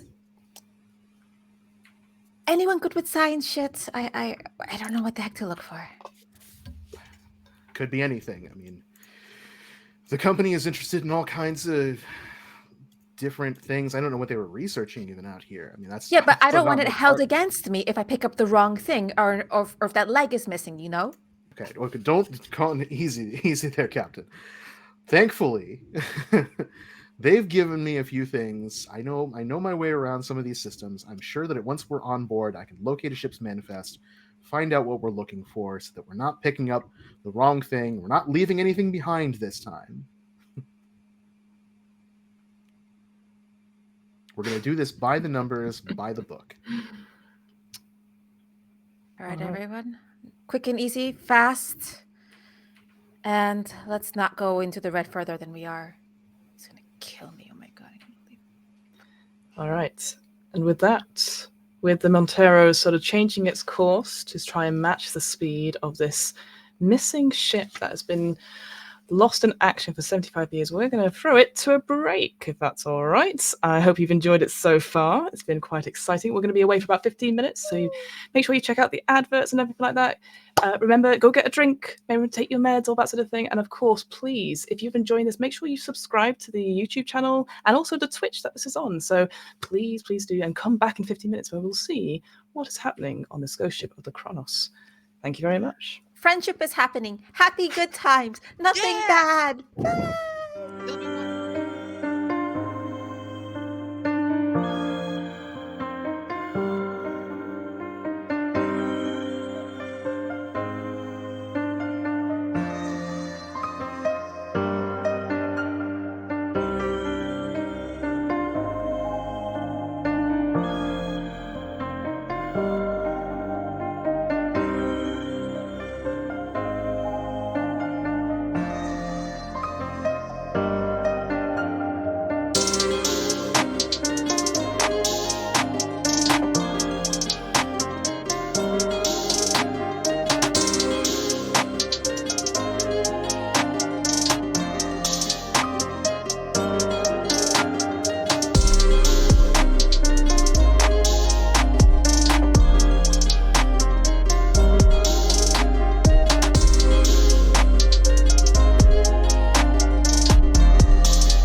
And welcome back, viewers far and wide. Welcome to our Alien stream. Thank you so much. I hope you had a really nice break. I certainly did. So that was very dark and mysterious. I wasn't really. I just went and made a cup of tea with my flatmate, but that's okay. So to catch you, if you're just joining us, we have awoken on the US CSS Montero. We have our wonderful crew. We have Captain Miller. We have our pilot Davis. We have Rye, and we have the company agent Wilson. We have Rye the Roughneck. Apologies. We also have our Roughneck Cham, who is a part of the crew, but unfortunately the player is not here tonight, so they are doing what I call background actions. So you can imagine if we do the quick stream of what Cham's been up to this whole time was eating, sort of like nodding along a bit. When the ship ducked out of the way of something mysterious, they also were holding on to something before they plunked themselves back down. And they are also in the back as well. So you have woken up from hypersleep. You have all sort of got out of dehydration, so you are no longer dehydrated, folks, just so you're aware. So your stress levels can decrease over time now, just so you're aware. But after a few interesting conversations with Mother and bits and pieces around the ship, suddenly there was a directive given to the Captain Miller that you had to investigate this distress signal that was coming from somewhere that Mother could not triangulate. And you were supposed to investigate it and do so on company orders, unless if you did not do so, your company shares would be forfeited. After discussing this with your crew, suddenly, shock, horror, a twist happened whereby you had to brace for a collision as something appeared out of space that had not been identified on any of the sensors, which Rye had worked on quite viciously to make sure they were working. After sort of coming to a head and managed to, thanks to our pilot Davis, like ducking out of the way, thankfully not damaging the Montero at all, but maybe some egos bruised perhaps, as long as a few bodies and stuff, but nothing necessarily painful or harmful. You have sort of seen and suspect that this was the source of the distress signal. And about 2 minutes later, Mother confirmed this, that it was the source of the distress signal, and gave you more orders, following up just to clarify that Weyland-Yutani want you to go recover scientific data and samples from this ghost ship, which has been sort of revealed as the USCSS Kronos, to escort the salvage Kronos back to anchor point, so where you originally started from, or another Weyland-Yutani facility, and finally to save any crew members upon the Kronos, which seems incredibly odd considering that there was no, it was sort of operating on minimal power, there was no exterior lights or interior lights or any signs of life other than distress signal.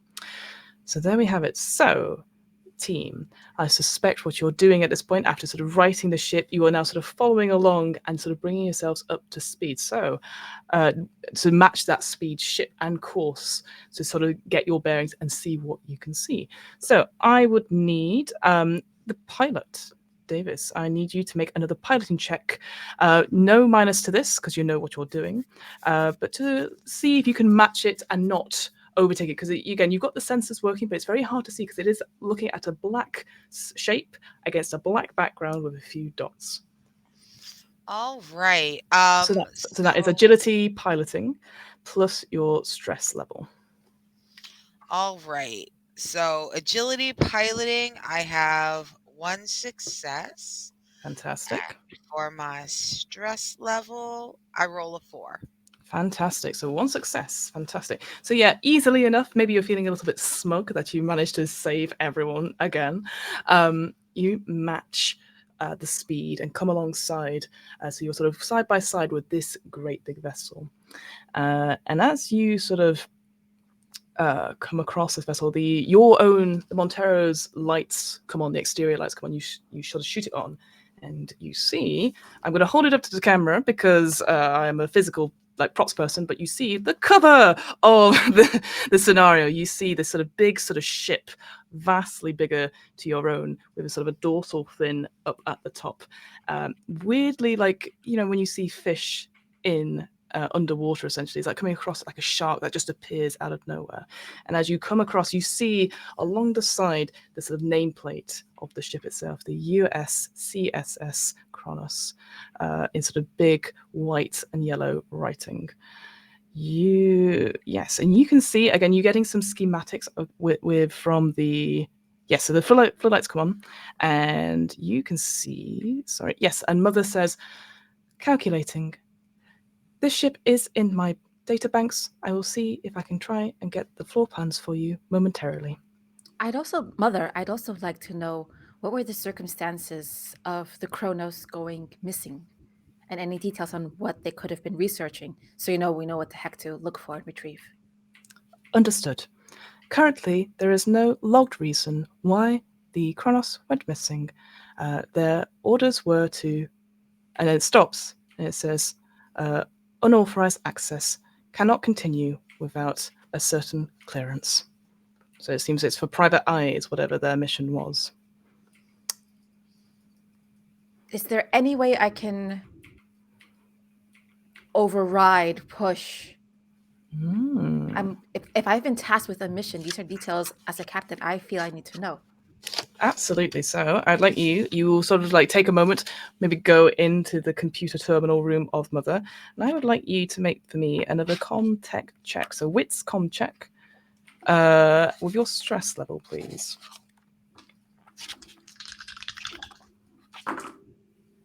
No successes. No successes. You type furiously, you Mother, put in your own code name, all that sort of thing, and it says redacted. Please see a higher order, etc. So it's definitely saying you cannot access this. But what I say to you, the player, is that you could always push the roll. So what this means is that you get to roll again, because there's any dice that did not show a success. But the caveat is that you will increase your stress level by 1, and you have to roll that stress in it. So would you like to do that, Captain? I'm going to hold off on doing that for now, because I want to reformulate the question. Perfect. I want to ask, does Wilson have access to this information? Wilson, who is on the bridge and not in the room. Yes. Mother. Yeah. Computer Mother says, authorized agents of Weyland-Yutani do have higher clearances to see information on mission briefings of all Weyland-Yutani missions. Wonderful. Dandy. Great. And just before I go, yes, can you Captain. play me that SOS one more time? Slow it down, clear it up. Has to be something you can do to make that understandable. I am working on it. And they play it again for you. It is slowed down, so instead of 13 to 15 seconds, it is 26 to 30 seconds long. So I had to do some quick maths there as computer. It's also very staticky. It's drawn out, and there's certainly what sounds like a scream at the end is really elongated and stuff. But I will say that it is slightly cleared up a little bit. So there is some semblance of wording in there, but it is too fragmented currently at that. I am still working on it. I should have a cleaned version up for you in 2 shifts. And a shift here in Alien is 8 hours, so 16 hours. She says she will have finished processing and rendering out the new distress signal. Fancy. And GM Mother, is the audio recording something my character can carry with me, or is this like only can be heard in this room because of security clearances? Oh, that is a very good question. I would say you can take it anywhere you want. You could get ye old floppy disk out and put it with you if you'd like. Maybe get a playable Walkman to play it on or something like that. But yes, absolutely. You can get a copy of it. It is not, I think what Mother was trying to give you was that this was an order for your eyes only, which then proceeded to go to everyone else. And so that clear basically captain first was the priority. So yes, you can take that audio recording with you. I have it with me, like I can replay it for the time of. It's a mini disc, isn't it? This little square. Yeah, little absolutely. disc. Yeah, yep, absolutely. So yeah, and it will be processing a little wheel going on like that. Cool. What are the rest of you doing at this point? Anything standing out to anyone?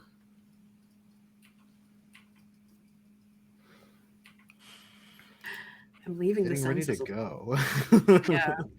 I've been vindicated with my senses, so I'm just getting ready to go, just loading up. Fantastic. So well, in that case, if it's all right, I'd want to pull aside my buddy Davis for a second. Please do. All right. So I have done the finest pilot. I can't believe no one's here to see this. I can't believe no one's here to see this. Like, we're so far out, no one caught that on sensors. It's fine. It's whatever. I set it on autopilot. We have match speed. I have got us just so close. Like, we're within meters of the hull of this ship. So I know we're fine. I lock us in place and I kind of head over with Miller. That's what I love about you, Davis. You do you're your best, your own best cheerleader. You don't need to hear it from us. You know it. Look, humble people don't pilot for long. Because mostly they crash.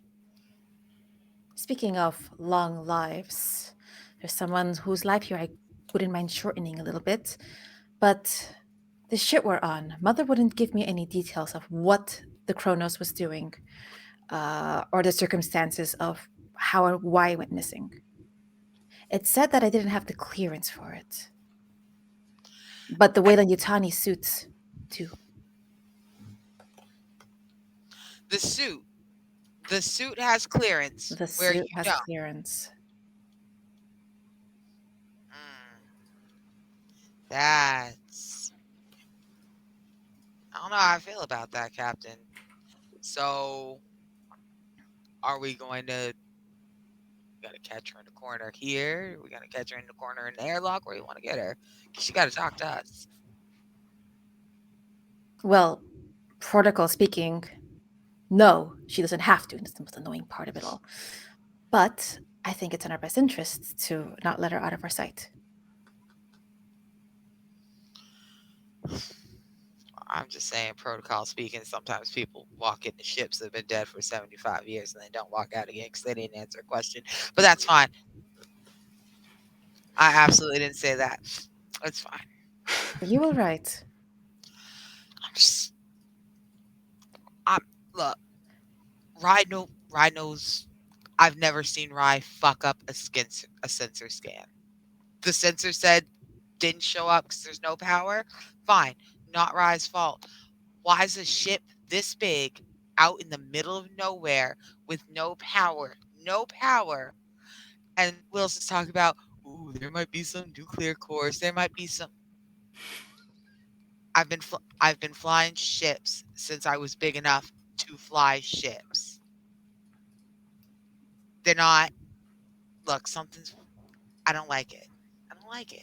I know. I don't On like previous sales benches, they told us exactly what to get. Whether or not we pulled the leg, you know what?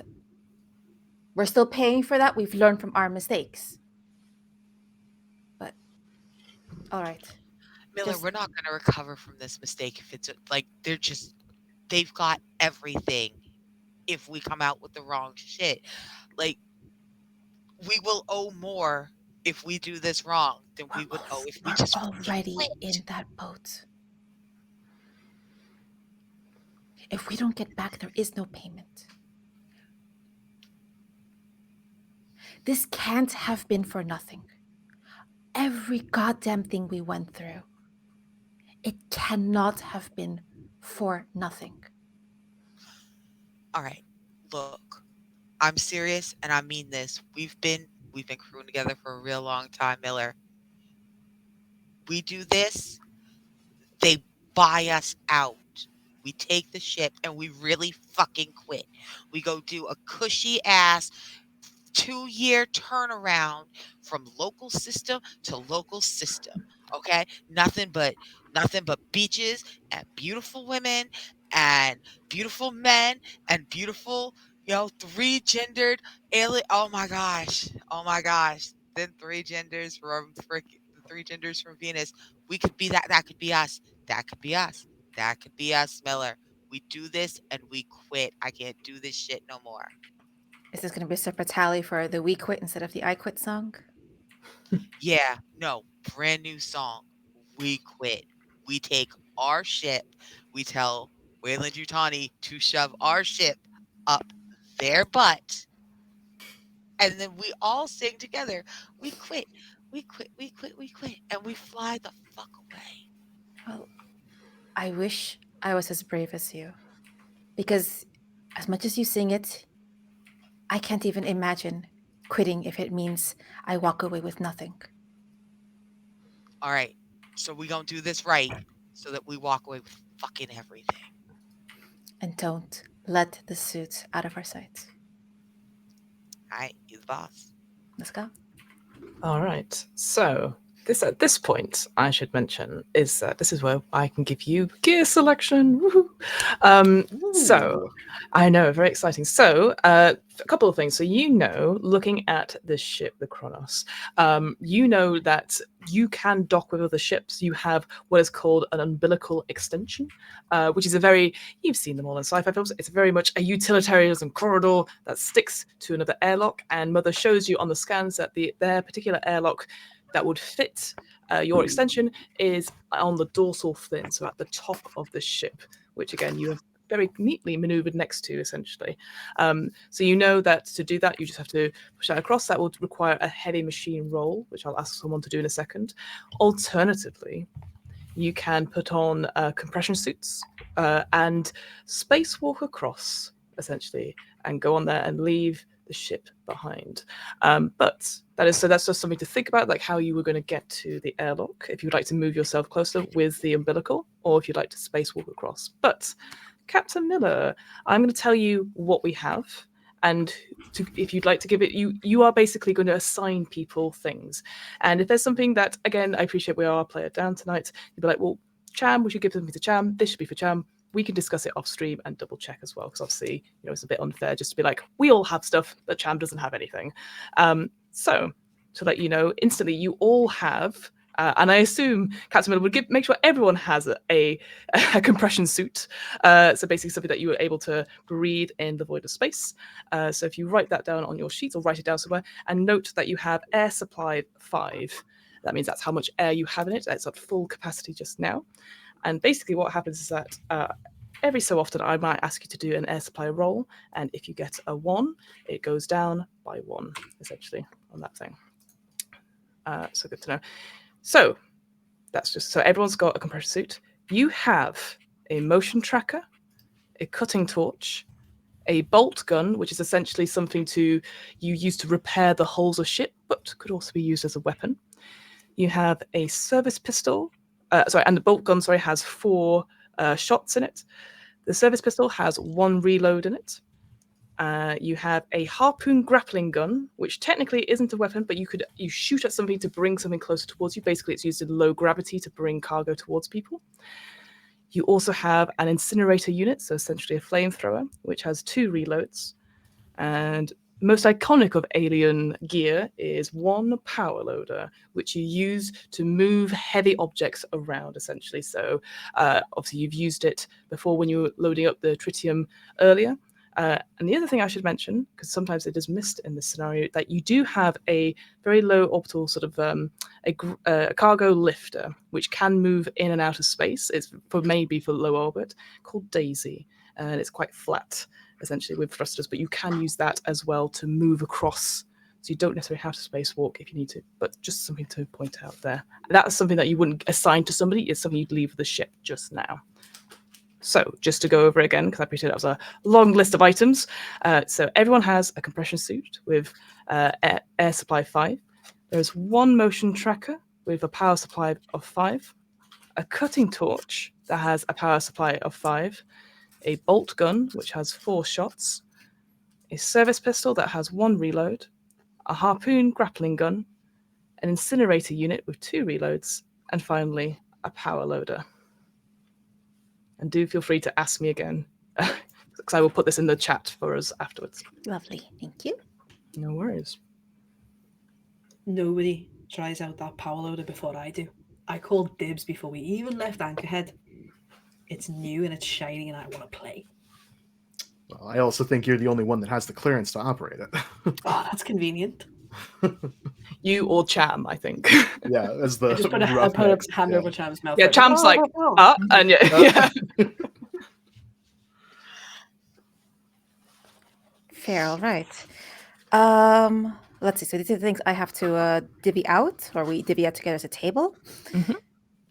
I think it does make sense for Rye to have the power loader in that regard. I think their skill set does match in this case. That does make sense.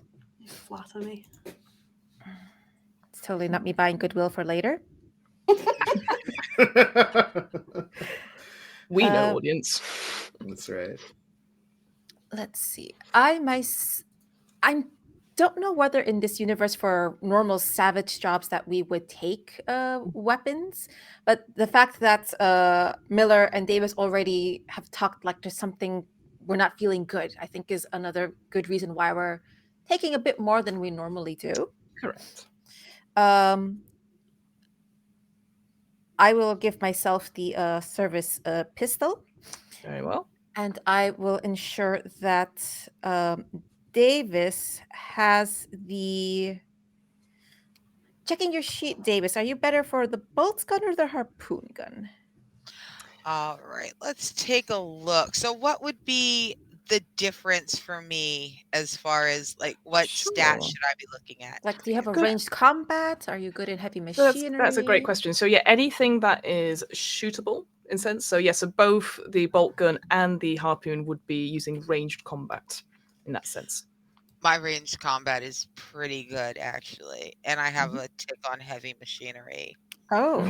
Emergency, I could move the power loader, but no fooling. I did call fucking dibs on that the second it got walked in.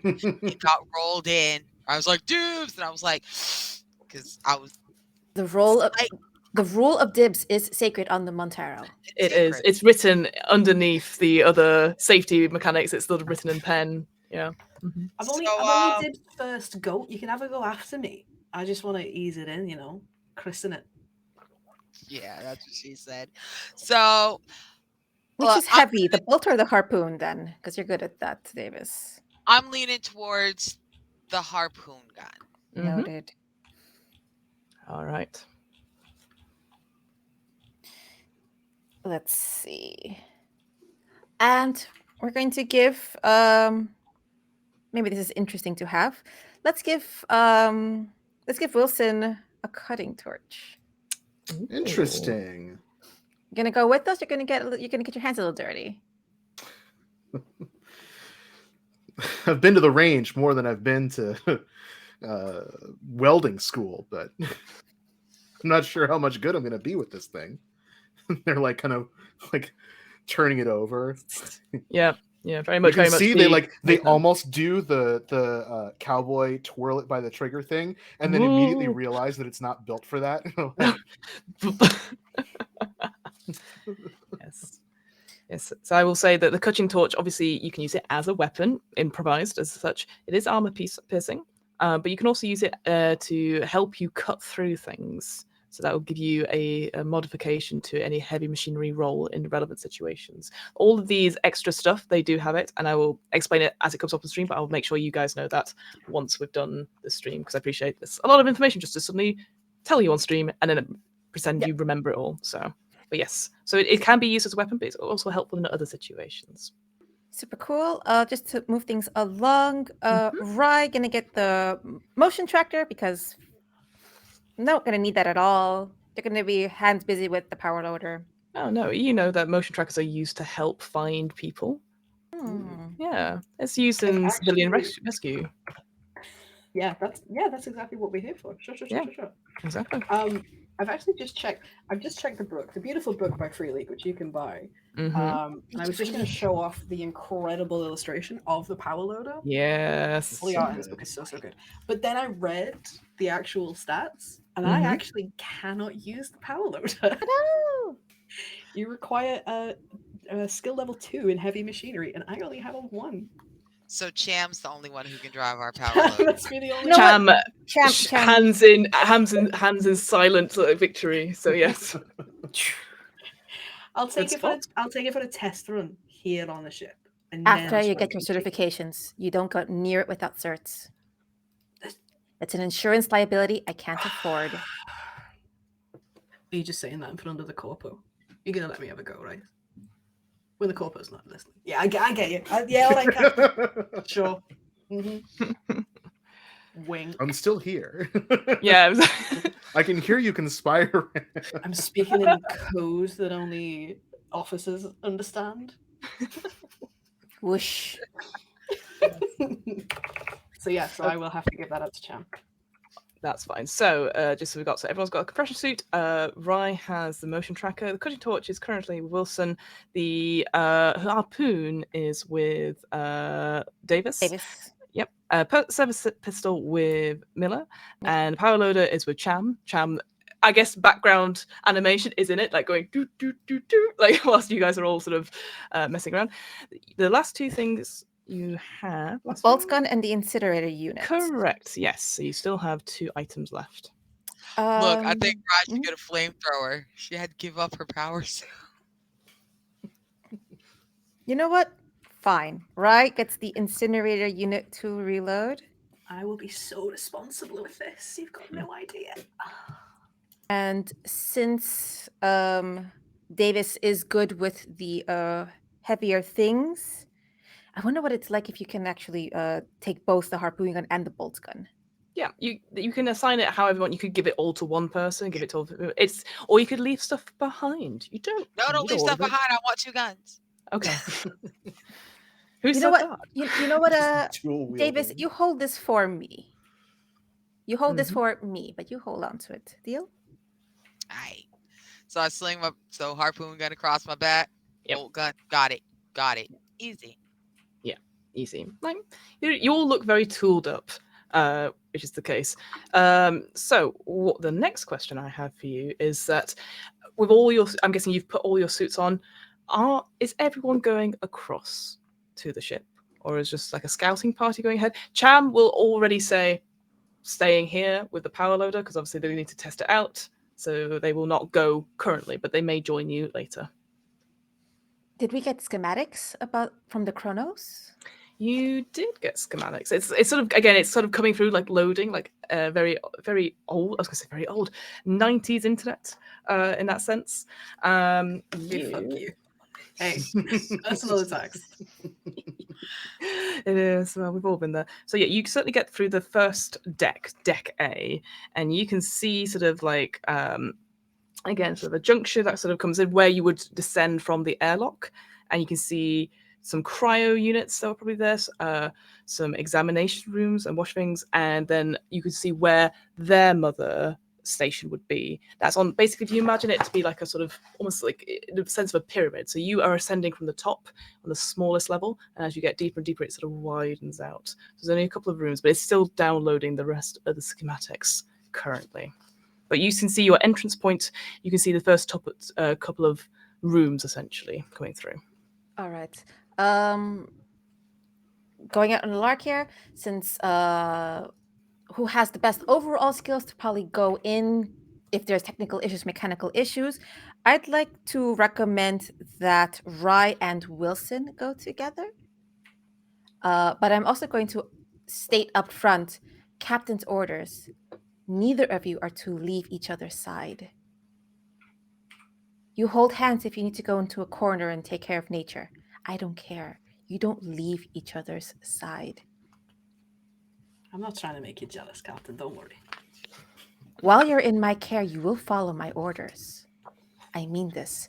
I don't care what clearances or other information you may have access to. But we follow rank here. That Wilson's been like kind of like, oh, there's a shift in tone, and then as soon as you do the clearances thing, they turn their head and they're like, Captain, I don't want to. I've said we're all in this together. I'm here to follow your orders, and if you're going to put me to work, I'm going to roll my sleeves up and get my hands dirty just like everybody else. I don't want you to think that just because I'm some suit put here to keep an eye on things, that I'm not willing to carry my share of the weight. Glad to hear it. Glad to hear, Wilson. You're in good hands with Rye. Stay together. Watch each other's back. And I accentuate the watch, and I really look at Rye. Watch.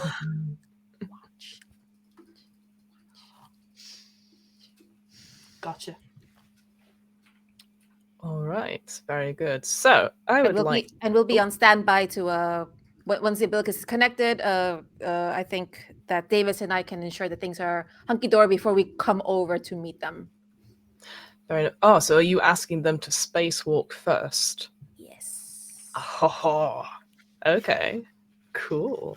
I know. Look at you. No, I'm glad I clarified. Fantastic. All right. The bubble helm is going on. Yes. So yes, please. And as the vac suit like clicks into place, they're checking the comms, and Wilson's like, "Have you ever done this before?" Yeah, loads of times. Yeah. You know?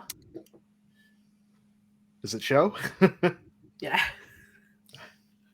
I have this on backwards, don't I? Only that part goes through there, and then you have to like twist it. There you go. There you go. All right. Don't worry. I'll take really good care of you. It's good to know that I'm in good hands. Indeed. And if you ever wanted to reciprocate, if there was ever a favor you could do for me, we can talk about that later. Oh, no, I understand how it works. Listen, you scratch my back, I scratch yours. Absolutely. I love it. Okay. So yeah, as you put your helmet on, just for clarity, yes, you do have your comm unit. So again, it comes across that sort of radio static. You also have a heads-up display as well. We have one of those beautiful lateral headlights, very yellow, essentially, that you are like in a fish bowl, essentially. And yeah, you also, for the convenience of this film we are creating and for the crew, there is a wireless helmet camera that syncs to the ship's monitoring system as well, so they can see what you can see currently. So you're in the airlock of the Montero, or a relevant place where you can sort of go out. You're on your tethers, and I would like, as the airlock sort of opens, I would like for Wilson and Rye to make me a agility mobility roll with your stress levels. Joke's on you, I'm really good at this. Just gonna add my stress. Yes, it is. That was one success, no panic. One success. I have never rolled so well in a game in my life. 2 successes. Fantastic. All right. So yeah, so you sort of jump off And it is a beautiful sight if we take that sort of mid-shot film shot as you sort of go. The floodlights are illuminating the Kronos as you are both sort of jump and start to swim a little bit. You are quite close. You're like, within 50 meters or so, but it's still having that initial jump, and your hearts plummet a little bit. You're like, is that sort of leap. You continue on using that momentum that you've done, and you get to the other side.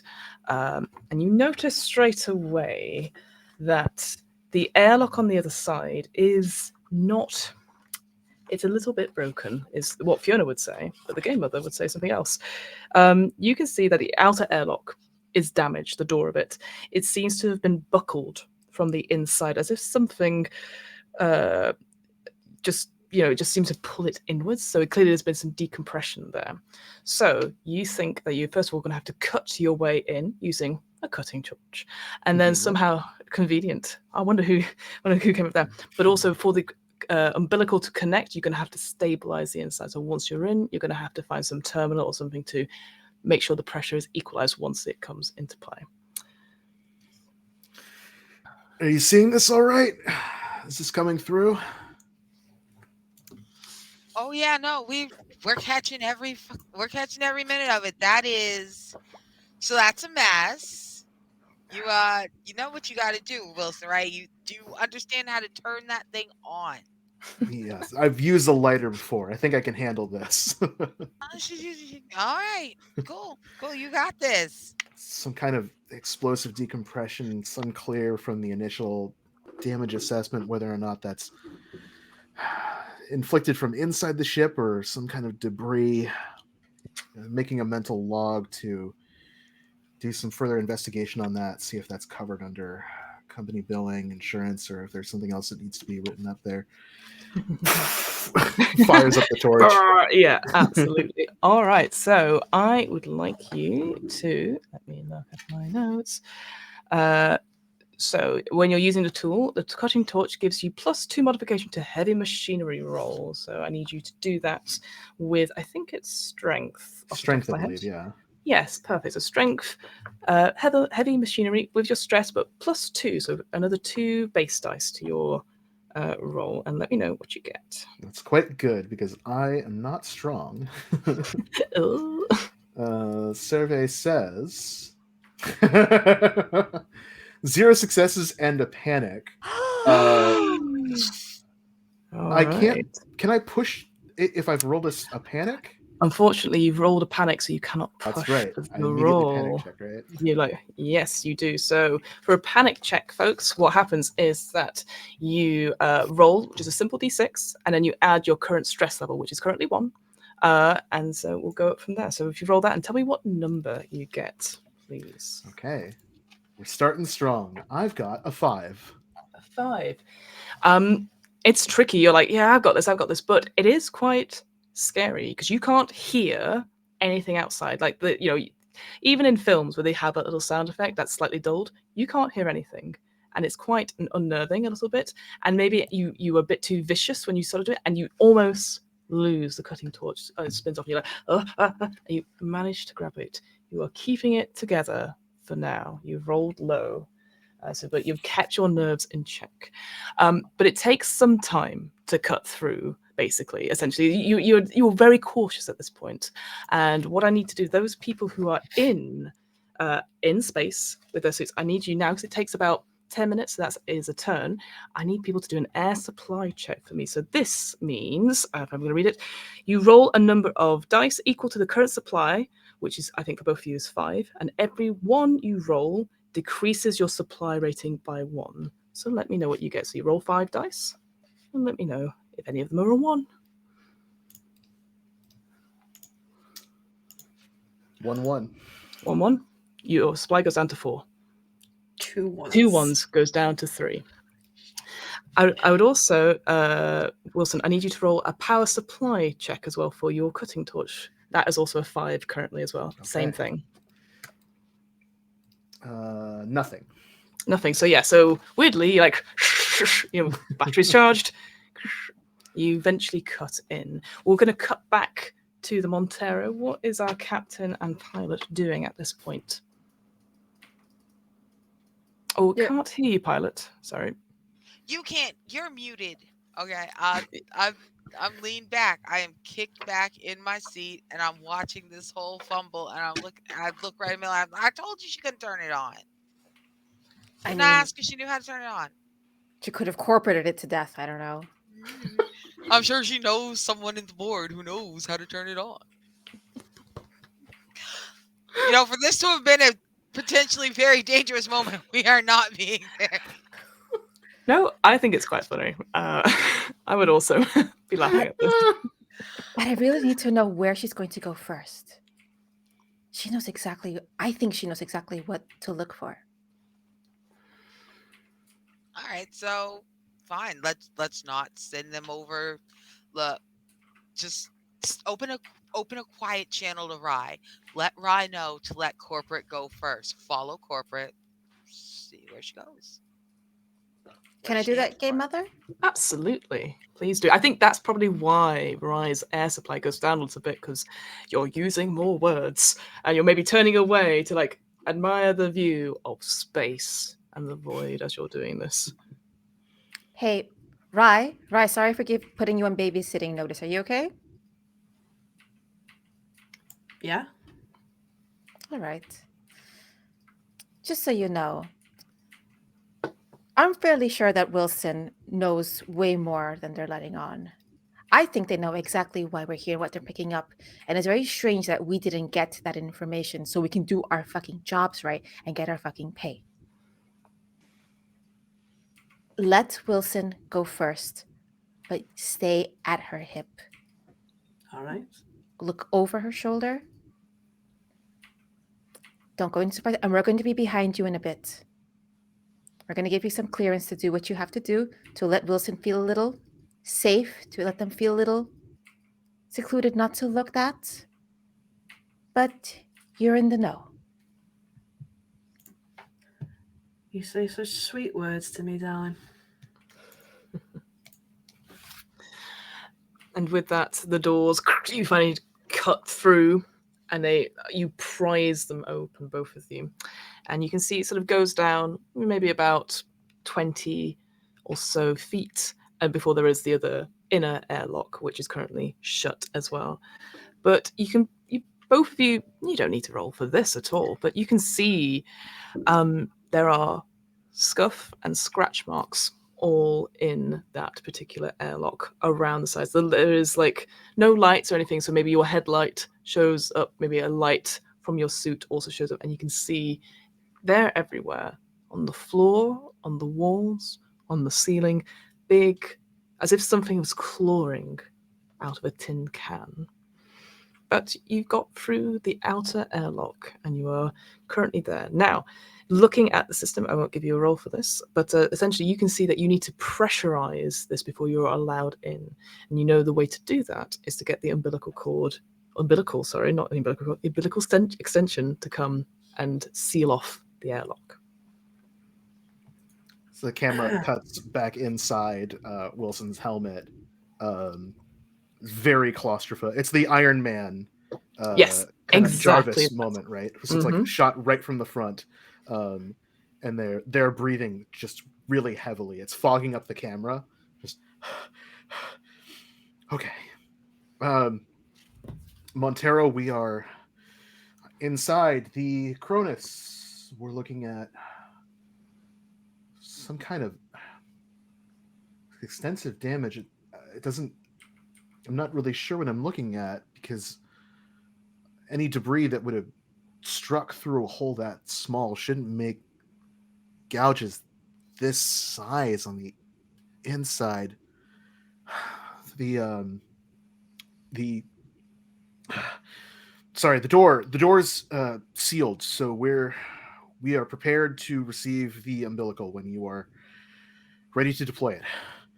All right, we're going to get that set up. Make sure that the area is depressurized for us to do that, and we'll be right behind you. We will secure the area. That's what we're gonna do. We're gonna secure, and as they're saying secure, they clip the power welder onto a carabiner on the suit. We're going to secure everything. It's gonna all be locked down tighter than a You've not muted yourself, Wilson, so everyone hears that. Right. It just like a string of something comes out. Yeah, exactly. I Fantastic. mention over to Davis so we can go and get the umbilicus set up. Brilliant. So what I would say, Davis, again, coming to you for your excellent piloting skills, you would need to make for me a strength, heavy machinery roll, but I think your captain is helping you in this, unless you're saying otherwise, Captain. I'd like to help. Excellent. So If you it would doesn't get cost me anything. all it costs is that you your soul you basically get an extra dice for helping. You can help somebody on their roll if that's what you're doing to do. Like up to 3 people can help. So I would say if your captain's helping you maneuver it, you get a +1 from the captain to help you in that sense. So yes, strength, heavy machinery, +1 from the captain, and your stress. All right. My strength is. Well, I'm certainly glad that didn't close out of nowhere. All right, my strength is 2. My Mhm. heavy machinery is 1. So that's 3d6 there, and then +1 for my captain. Correct. And then +1 for your stress. Yeah, you got it. All right, and then my stress d6 is boom. All right, so I got a 4, a 5, a 4, and a 1 with a 4 for my stress. Whoa. Whenever someone says one, I'm like, Yikes. oh. So yeah, so it just takes a long time. That's all it is. Like you are slowly maneuvering. It's so dark, right? The floodlights, you would position them quite well, but it's like when you're trying to angle something when you don't have automatic cameras at the back. So it's you're flying blind. But I gotta come in at it weird because the seal is janky. It's almost like somebody who didn't know how to use a cutter cut a real wrong circle, and now I've got to come at it weird. Unfortunately, it takes time. So that means those people who are in their suits, I need you to do another air supply roll with your new current thing and let me know if any of those dice show a 1. God damn. This is actually better though, because I'm only rolling 3 now. Sure. Less chance of getting a 1. Sure. That's a 2. That's a 3, and that's a 1. Oh, that goes down to an air supply of 2. I'm fine. Oh, good. How as long dare. as you're fine. I've gained my composure. You're panicking and I'm losing air. This is super unfair. I'm closing my eyes and going to my happy place. I'm like, I think she's trying to reassure. She's like, all right, Corpo, don't worry, we're gonna get through this. She's like using up Guiding air, through it, trying right. to reassure you. Yeah. Mhm. I like the idea that there is like a Wayland Yutani little book of mantras that you're going through, Wilson. Like, imagine a grey space that is just grey and yellow. That's right, the Wayland Yutani logo. It's Close that sort your of. eyes. Focus on the Imagine- word rest. Imagine infinite growth. That's right, infinite. Fantastic. But yes, again, we see that sort of camera angle. The umbilical extension comes out and slowly but surely fits and sucks in, and then slowly but surely it pressurizes so that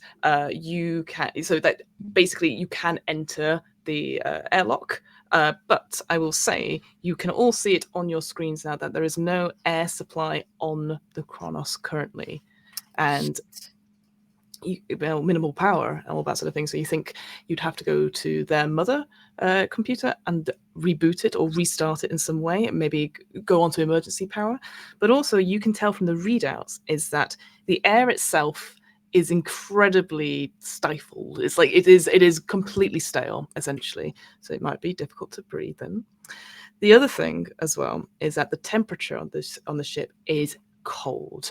I don't want to refer to any environmental hazards that might be happening around the world just now, but it is as cold as that, possibly worse, because unfortunately it is yes, exactly.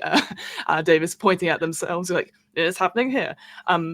But yes, it is essentially freezing cold. So you think without your spacesuits, you would freeze or suffocate to death, whichever one happens first. So just something to note that. So you would, once you get into the Kronos, you need to turn on life support and make sure it heats up so that you are safe on this.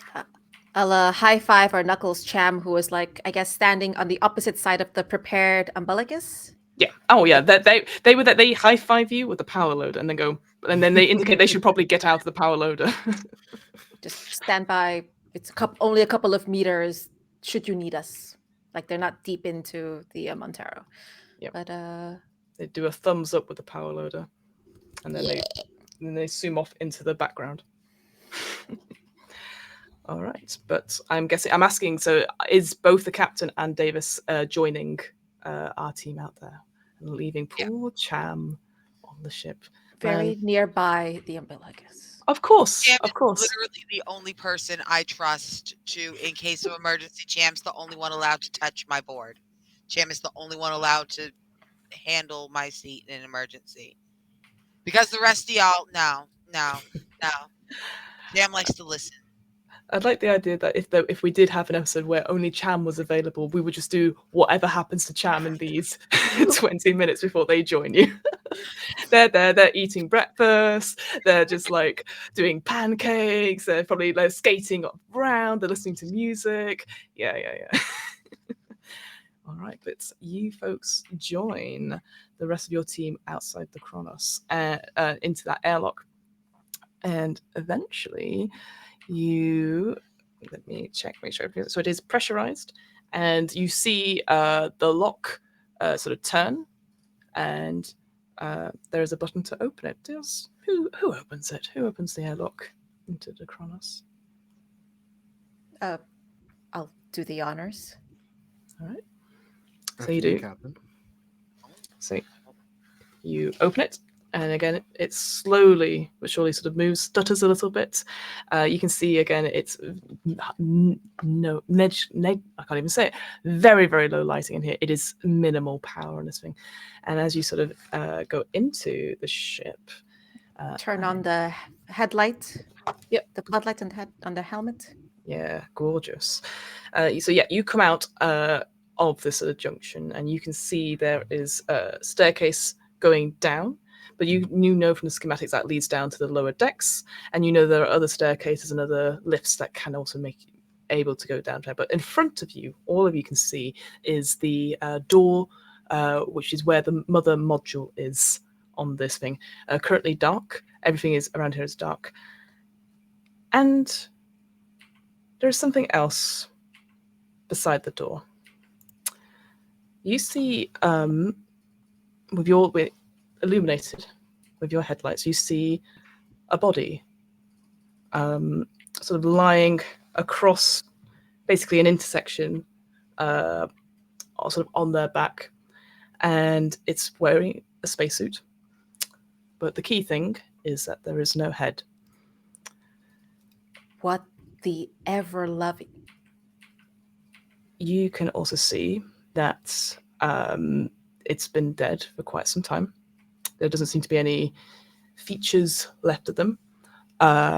Clearly something has happened to this body.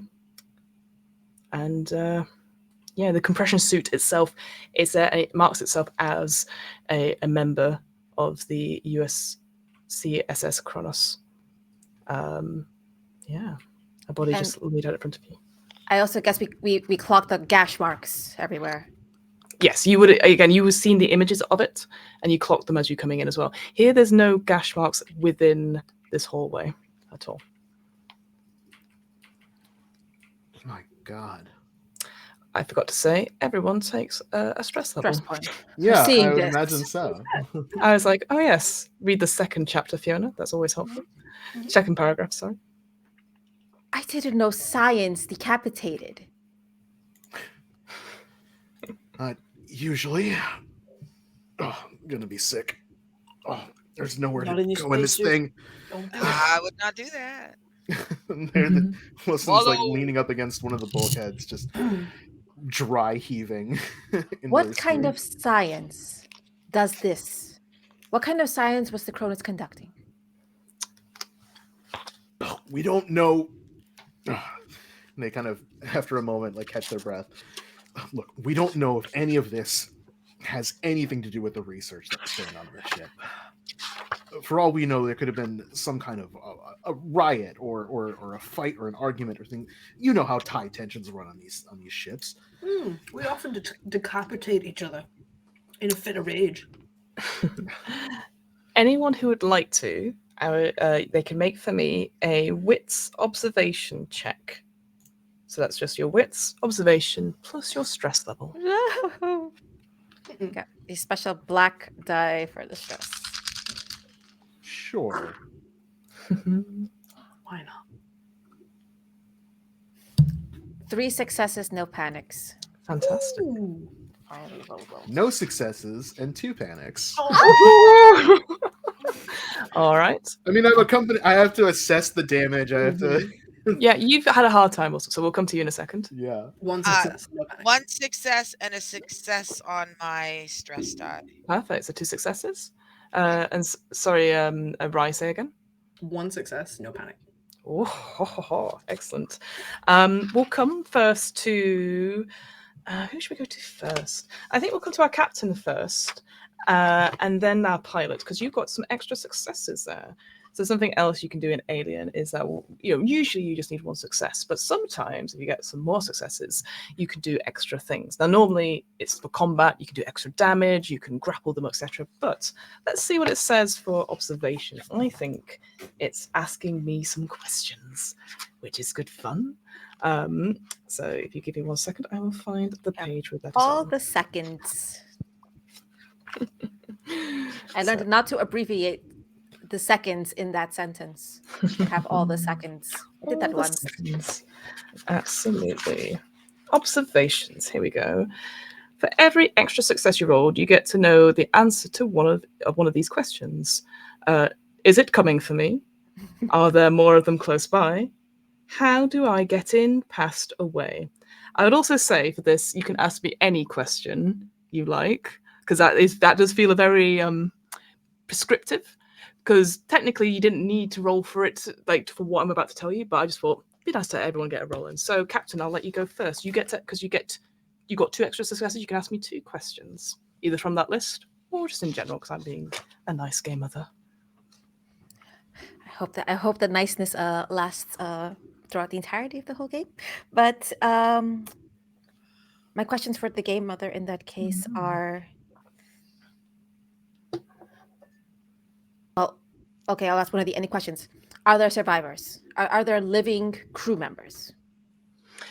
Currently, you do not know, but once you've powered up Mother, you'll probably get a better sense of the readings there. So currently, you could not get any readings from your ship, but your ship wasn't connected to this ship's systems. So you currently do not know the answer to that one. I will give you that. Then my other question is, as horrifying as this visage is, is this something that Wilson could have expected? Oh, interesting. Is this on their list of possible scenarios? Because that's messed up. I mean, I don't necessarily want to speak for Wilson in this moment. I have an answer, but I will let Wilson. Is this what you expected, I guess, from what you've described to us so far about the message you've received and stuff? I would say no, right? Because this is 2179, and we departed in what year? Like 2160, 20... Within the last couple of years. I don't want to give a necessary date to it because Fiona doesn't really remember. That's fine, yeah.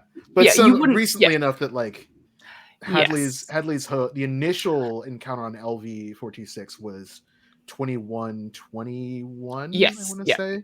Yeah, correct.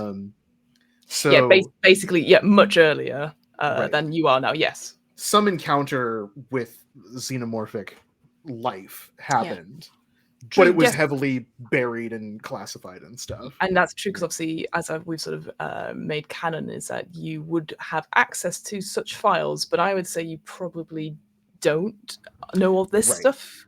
I wouldn't have known to look for it even, right? Because I think it's like I'm a security assessor. I'm a safety inspector, effectively. What am I going to do? Like, why am I looking into the like bio research or anything like that? Correct. Safety. Well, now it's going to be a priority. So when they say like xenomorphic, It's like I don't know. Did we find ruins on Mars or Yeah. something like that? Mm. Is it a new strain of like bacteria or something? Like these Mhm. kinds of things happen all the time, and it's usually nothing, or like it's something small or something just Mhm. weird. It's not a body with no head. Yes, and to be fair, your reaction, which I know we'll come to in a second, We'll get would there. would indicate that this is not what Wilson was Yeah, this expecting. was So not it's at all what I was expecting. caught on the back foot for sure. Yes. Cool. Let's go to our pilot then, because you rolled an extra success as well. Would you like to ask me any questions about this particular scene? All right. So Davis has taken a couple steps closer to the body because Mhm. I mean, does everything in here look weird? Yes. Does it? But what does it look weird to me like? It doesn't look like ooh.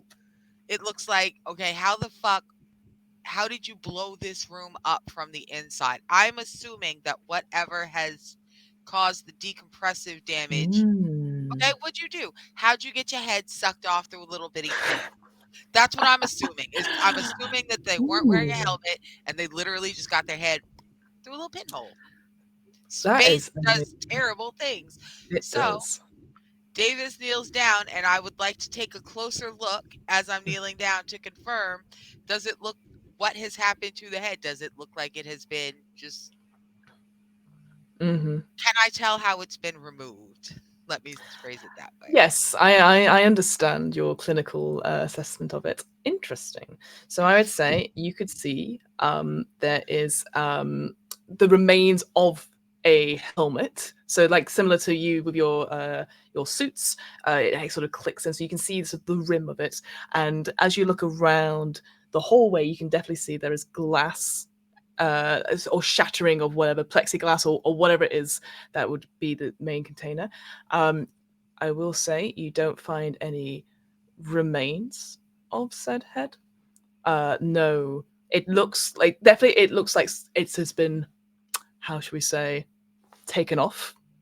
Um, but it doesn't look like there's no matter that you can see. There's nothing on the walls or anything like that, which is unusual.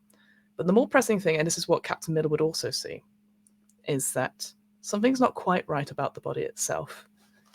The arms are slightly too long. They've sort of stretched, and the compression suit around the forearms has torn quite significantly. It's almost like you look at it now, like half a foot longer than they should be. Wilson, let's do a panic roll for you, my friend. So I'd love again, to. roll a d6 and +2, because that is your current stress level, I believe. That's correct. It's a total of 6. Somehow. Right on the cusp. You are right on the cusp, yes, because 1 to 6 means you just keep it together. It is getting hard for you, Wilson. Really hard. Like, this is, what the fuck is that? This was not on the order. This was not in the training manual. You were here for security. And so maybe you're playing that through your mind, you're thinking of the little book of Wayland Yutani Calm, trying to push it through. So whilst you're not doing anything else, I would say for the next couple of minutes, you are trying to calm yourself down. You're trying not to be sick because you've not seen anything like this. The other thing I'd say for our pilots as well, you can also see that on the compression suit itself, you can see some extra shotgun shells. And you also see in sort of an open zipper pocket. And you can see a little way down the corridor. That basically is the hallway. You come up to a cross section and it sort of goes round like two edges. You can see there is a discarded shotgun off in the distance.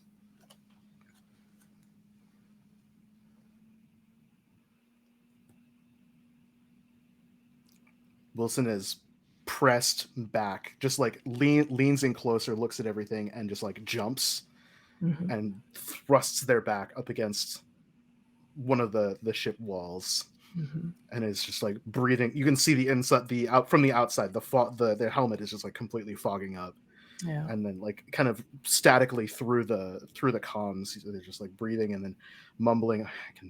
I can see the dust on here. I can see the scratches on the walls. I can see the rest of the crew. I can see the floor. I can see myself. I can touch the leather of the gloves. I can Do we need to get them touch out of my here? body.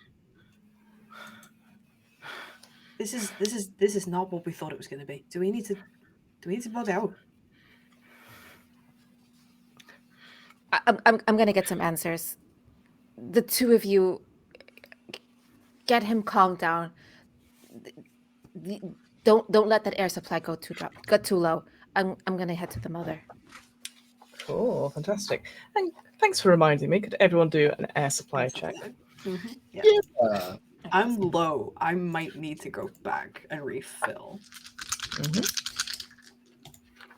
Yep, Mine goes there's another down. one. All right, Yep. you are 1-1. It's sort of beeping. Yeah, I'm at 1. Oh, Anyone man. else?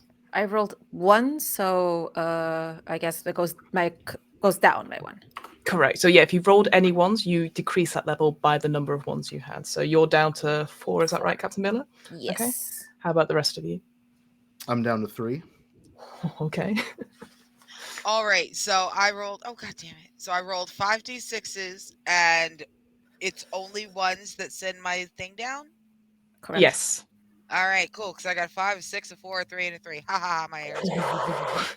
Yeah, you're weirdly calm by this, Look, Davis. I am unbothered. I don't know what the rest of y'all are scared about. Look, we all know that weird things happen when decompression happens, especially with cheap ass Wayland Utani shit that they don't bother fixing because you didn't pay enough. That's a luxury replacement, which is why Rye's running out of air, and which is why this poor sucker got their head sucked out the front of their suit and their arms stretched out an extra 18 inches.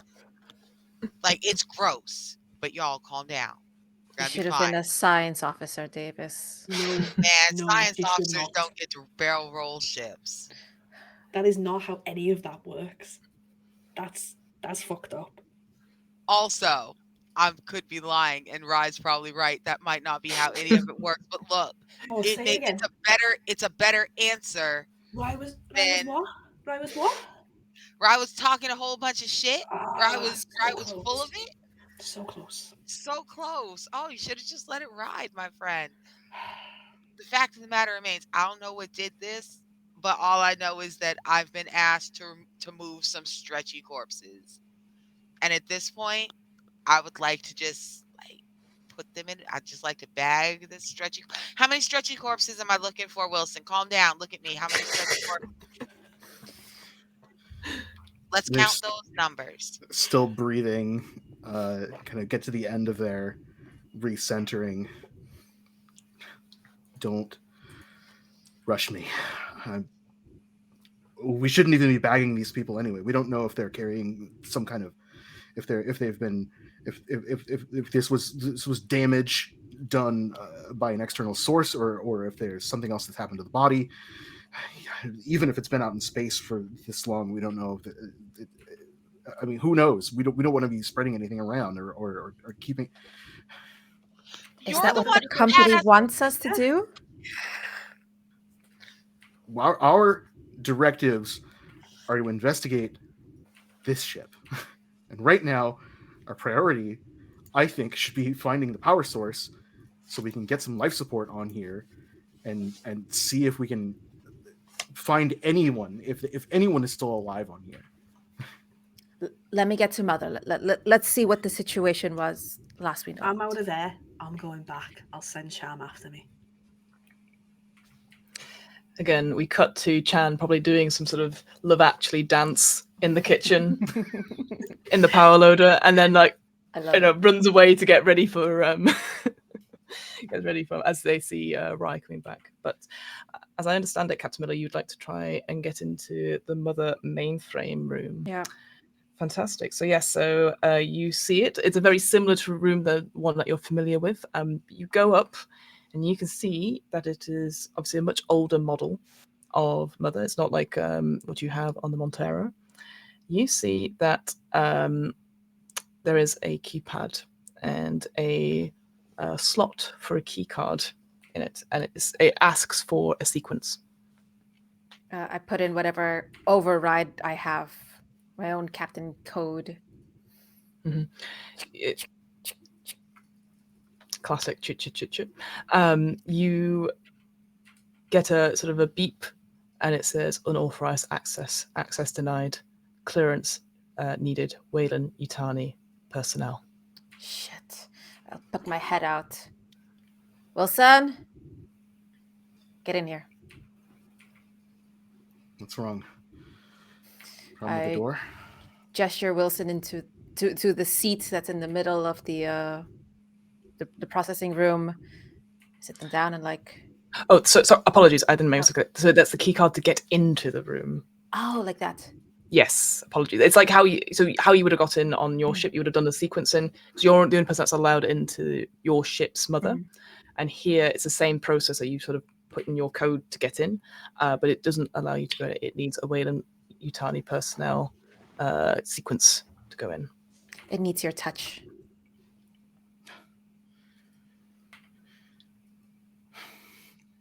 I guess I can get it open. The thing is, Captain, if something's secured this high and requires this clearance, I'm afraid that anything that's beyond that door goes beyond your security clearance. I'll have to do that one solo. First things first. Can you get this door open? Are you going to let me do my job? We're on the same team, you said. And from the looks of it, I think you would benefit very much from having me helping you out.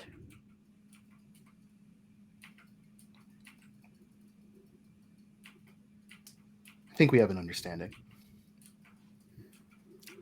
Something like a bunch of pouches like rifle through this overpacked vac suit. A security card comes out. This like well-worn gold and black access card. Well, we'll see if this even works. Chunk. And he goes, and a green light flashes, and the door opens, allowing you access to the mother mainframe. I'll let myself in as well. Absolutely. Just to check, so Rye, you've gone back to the Kronos. Yeah. What is Davis doing at this moment? So I'm still kind of hunkered down by the body, and I'm looking around. I watch the two of them just kind of disappear, and I'm gonna wait. I'm gonna kind of examine the area. You said that there was a shotgun that had been discarded. I'm gonna pick that up. Is there anything still in it? Yes, there's a couple of rounds still in it, and there was some extra shells on the body as well. So you can help yourself to that. Okay. So while I am feeling really lucky, I am also feeling really, for the first time now, I'm starting to get a little nervous because literally the last thing we ever do is fire fucking projectiles inside our little flammable tin cans. And the fact that there's at least one spent, that's what makes me nervous. Whoever this was who decided to accidentally depressurize themselves in half the ship obviously thought it was a great idea to do it by shooting a shotgun. My shotgun now, but why? Pourquoi? Pourquoi, indeed. Whilst you're there, Davis, could you make for me a wits observation check? As you're kind of by yourself. I should have left you with the motion tracker. Oh, what a shame. What a shame you did not do that. Wits observation. Plus your stress as well. Oh dear. Oh no.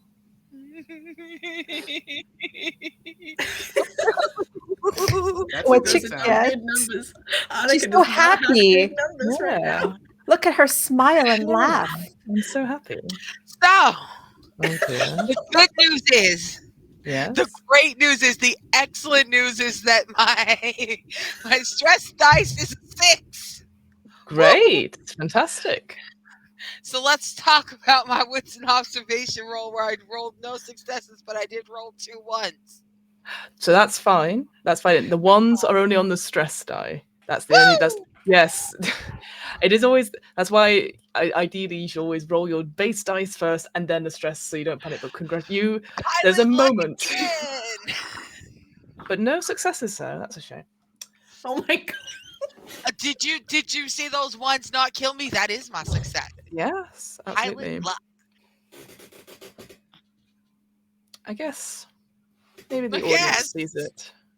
Perhaps there is. If we take like a along the corridor view, and you see like Davis looking over the gun, perhaps looking at it, and just across the view of the camera, something scuttles by.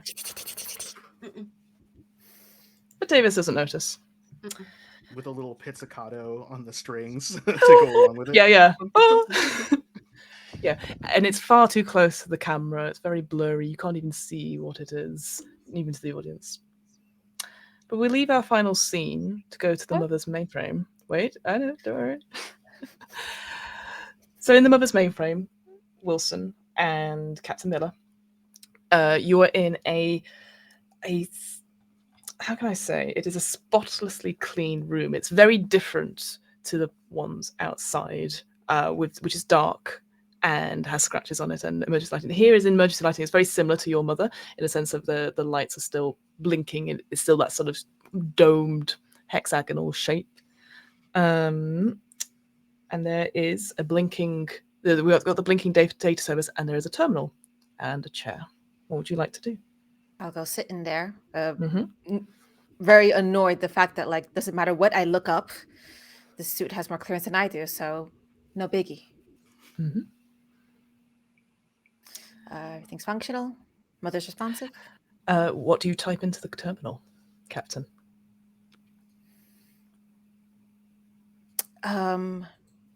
Crew manifest.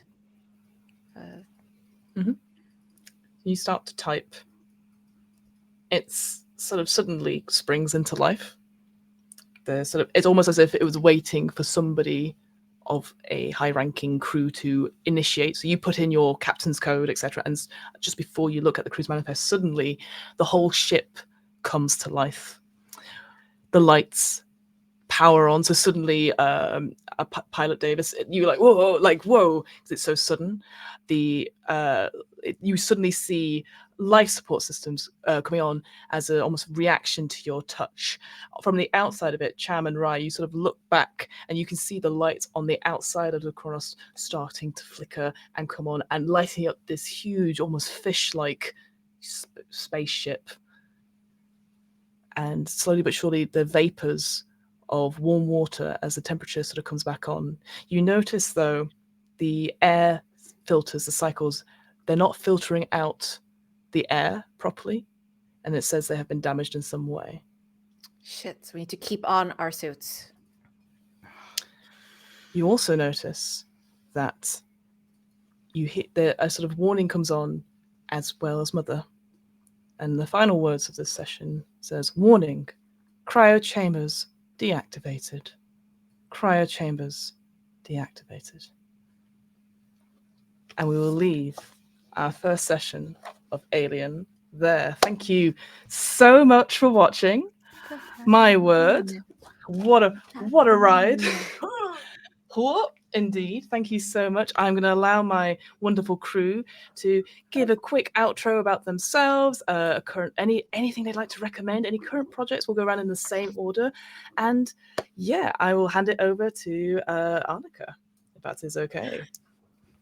All right. Hi. This has been so much fun. Thank you, everybody, for coming to our premiere episode of Aliens. Yay.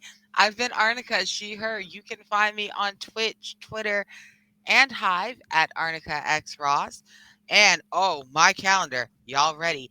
Catch me Mondays. We're bringing in the final 2 episodes of my Good Strong Hands game. Wish we weren't here. My cast has been phenomenal. They turned the party. People cried in chat on Monday.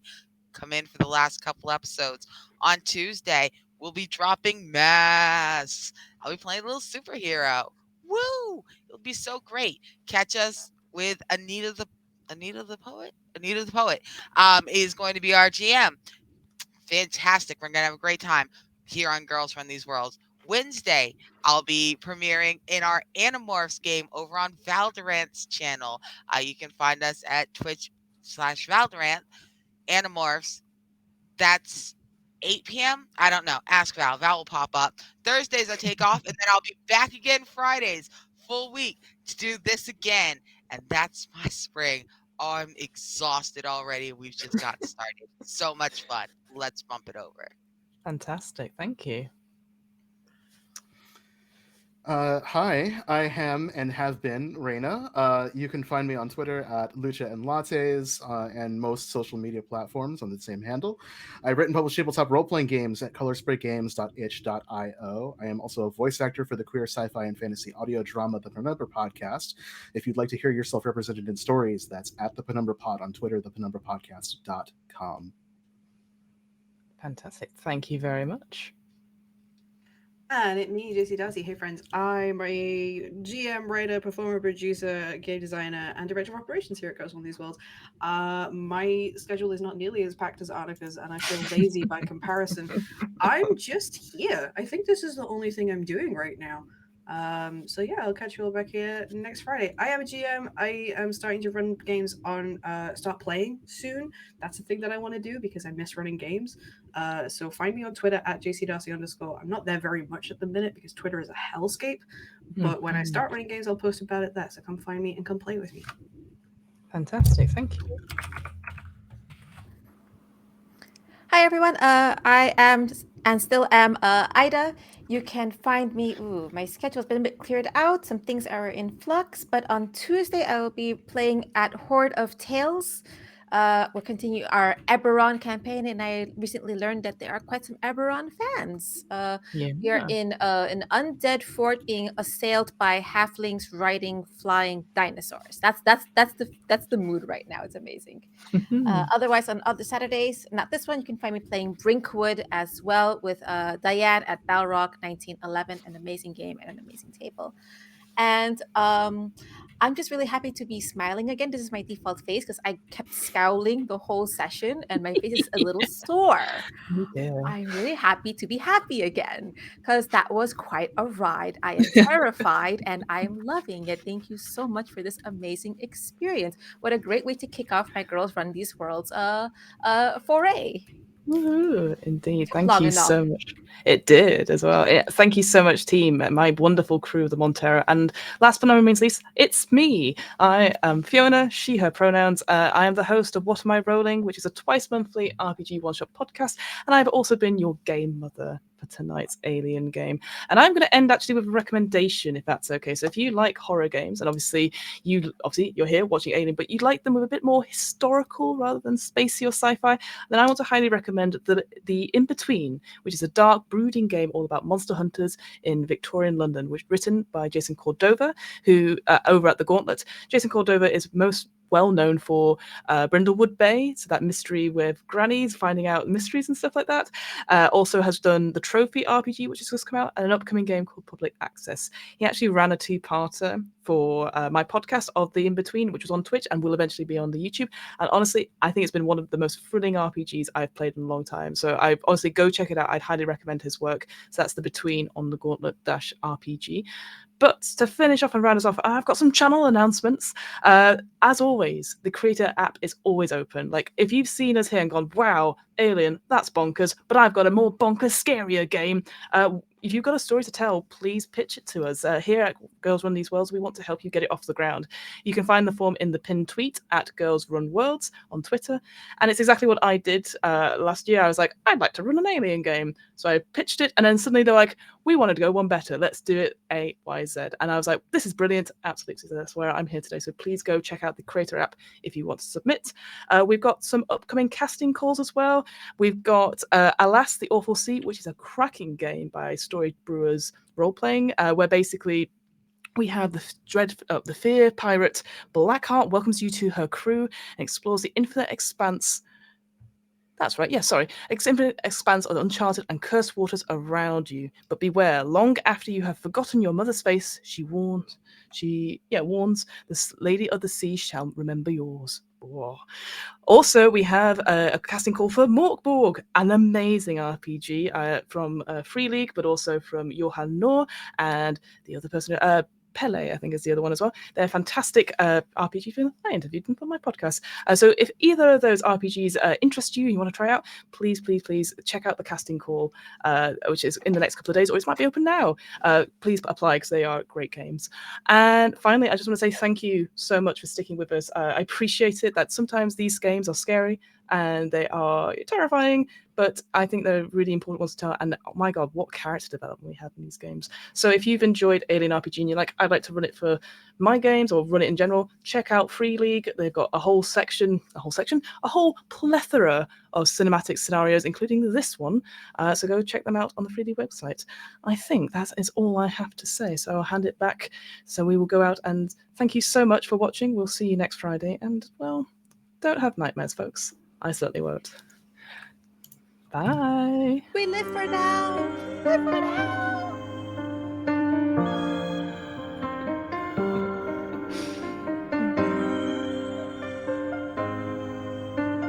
No worries.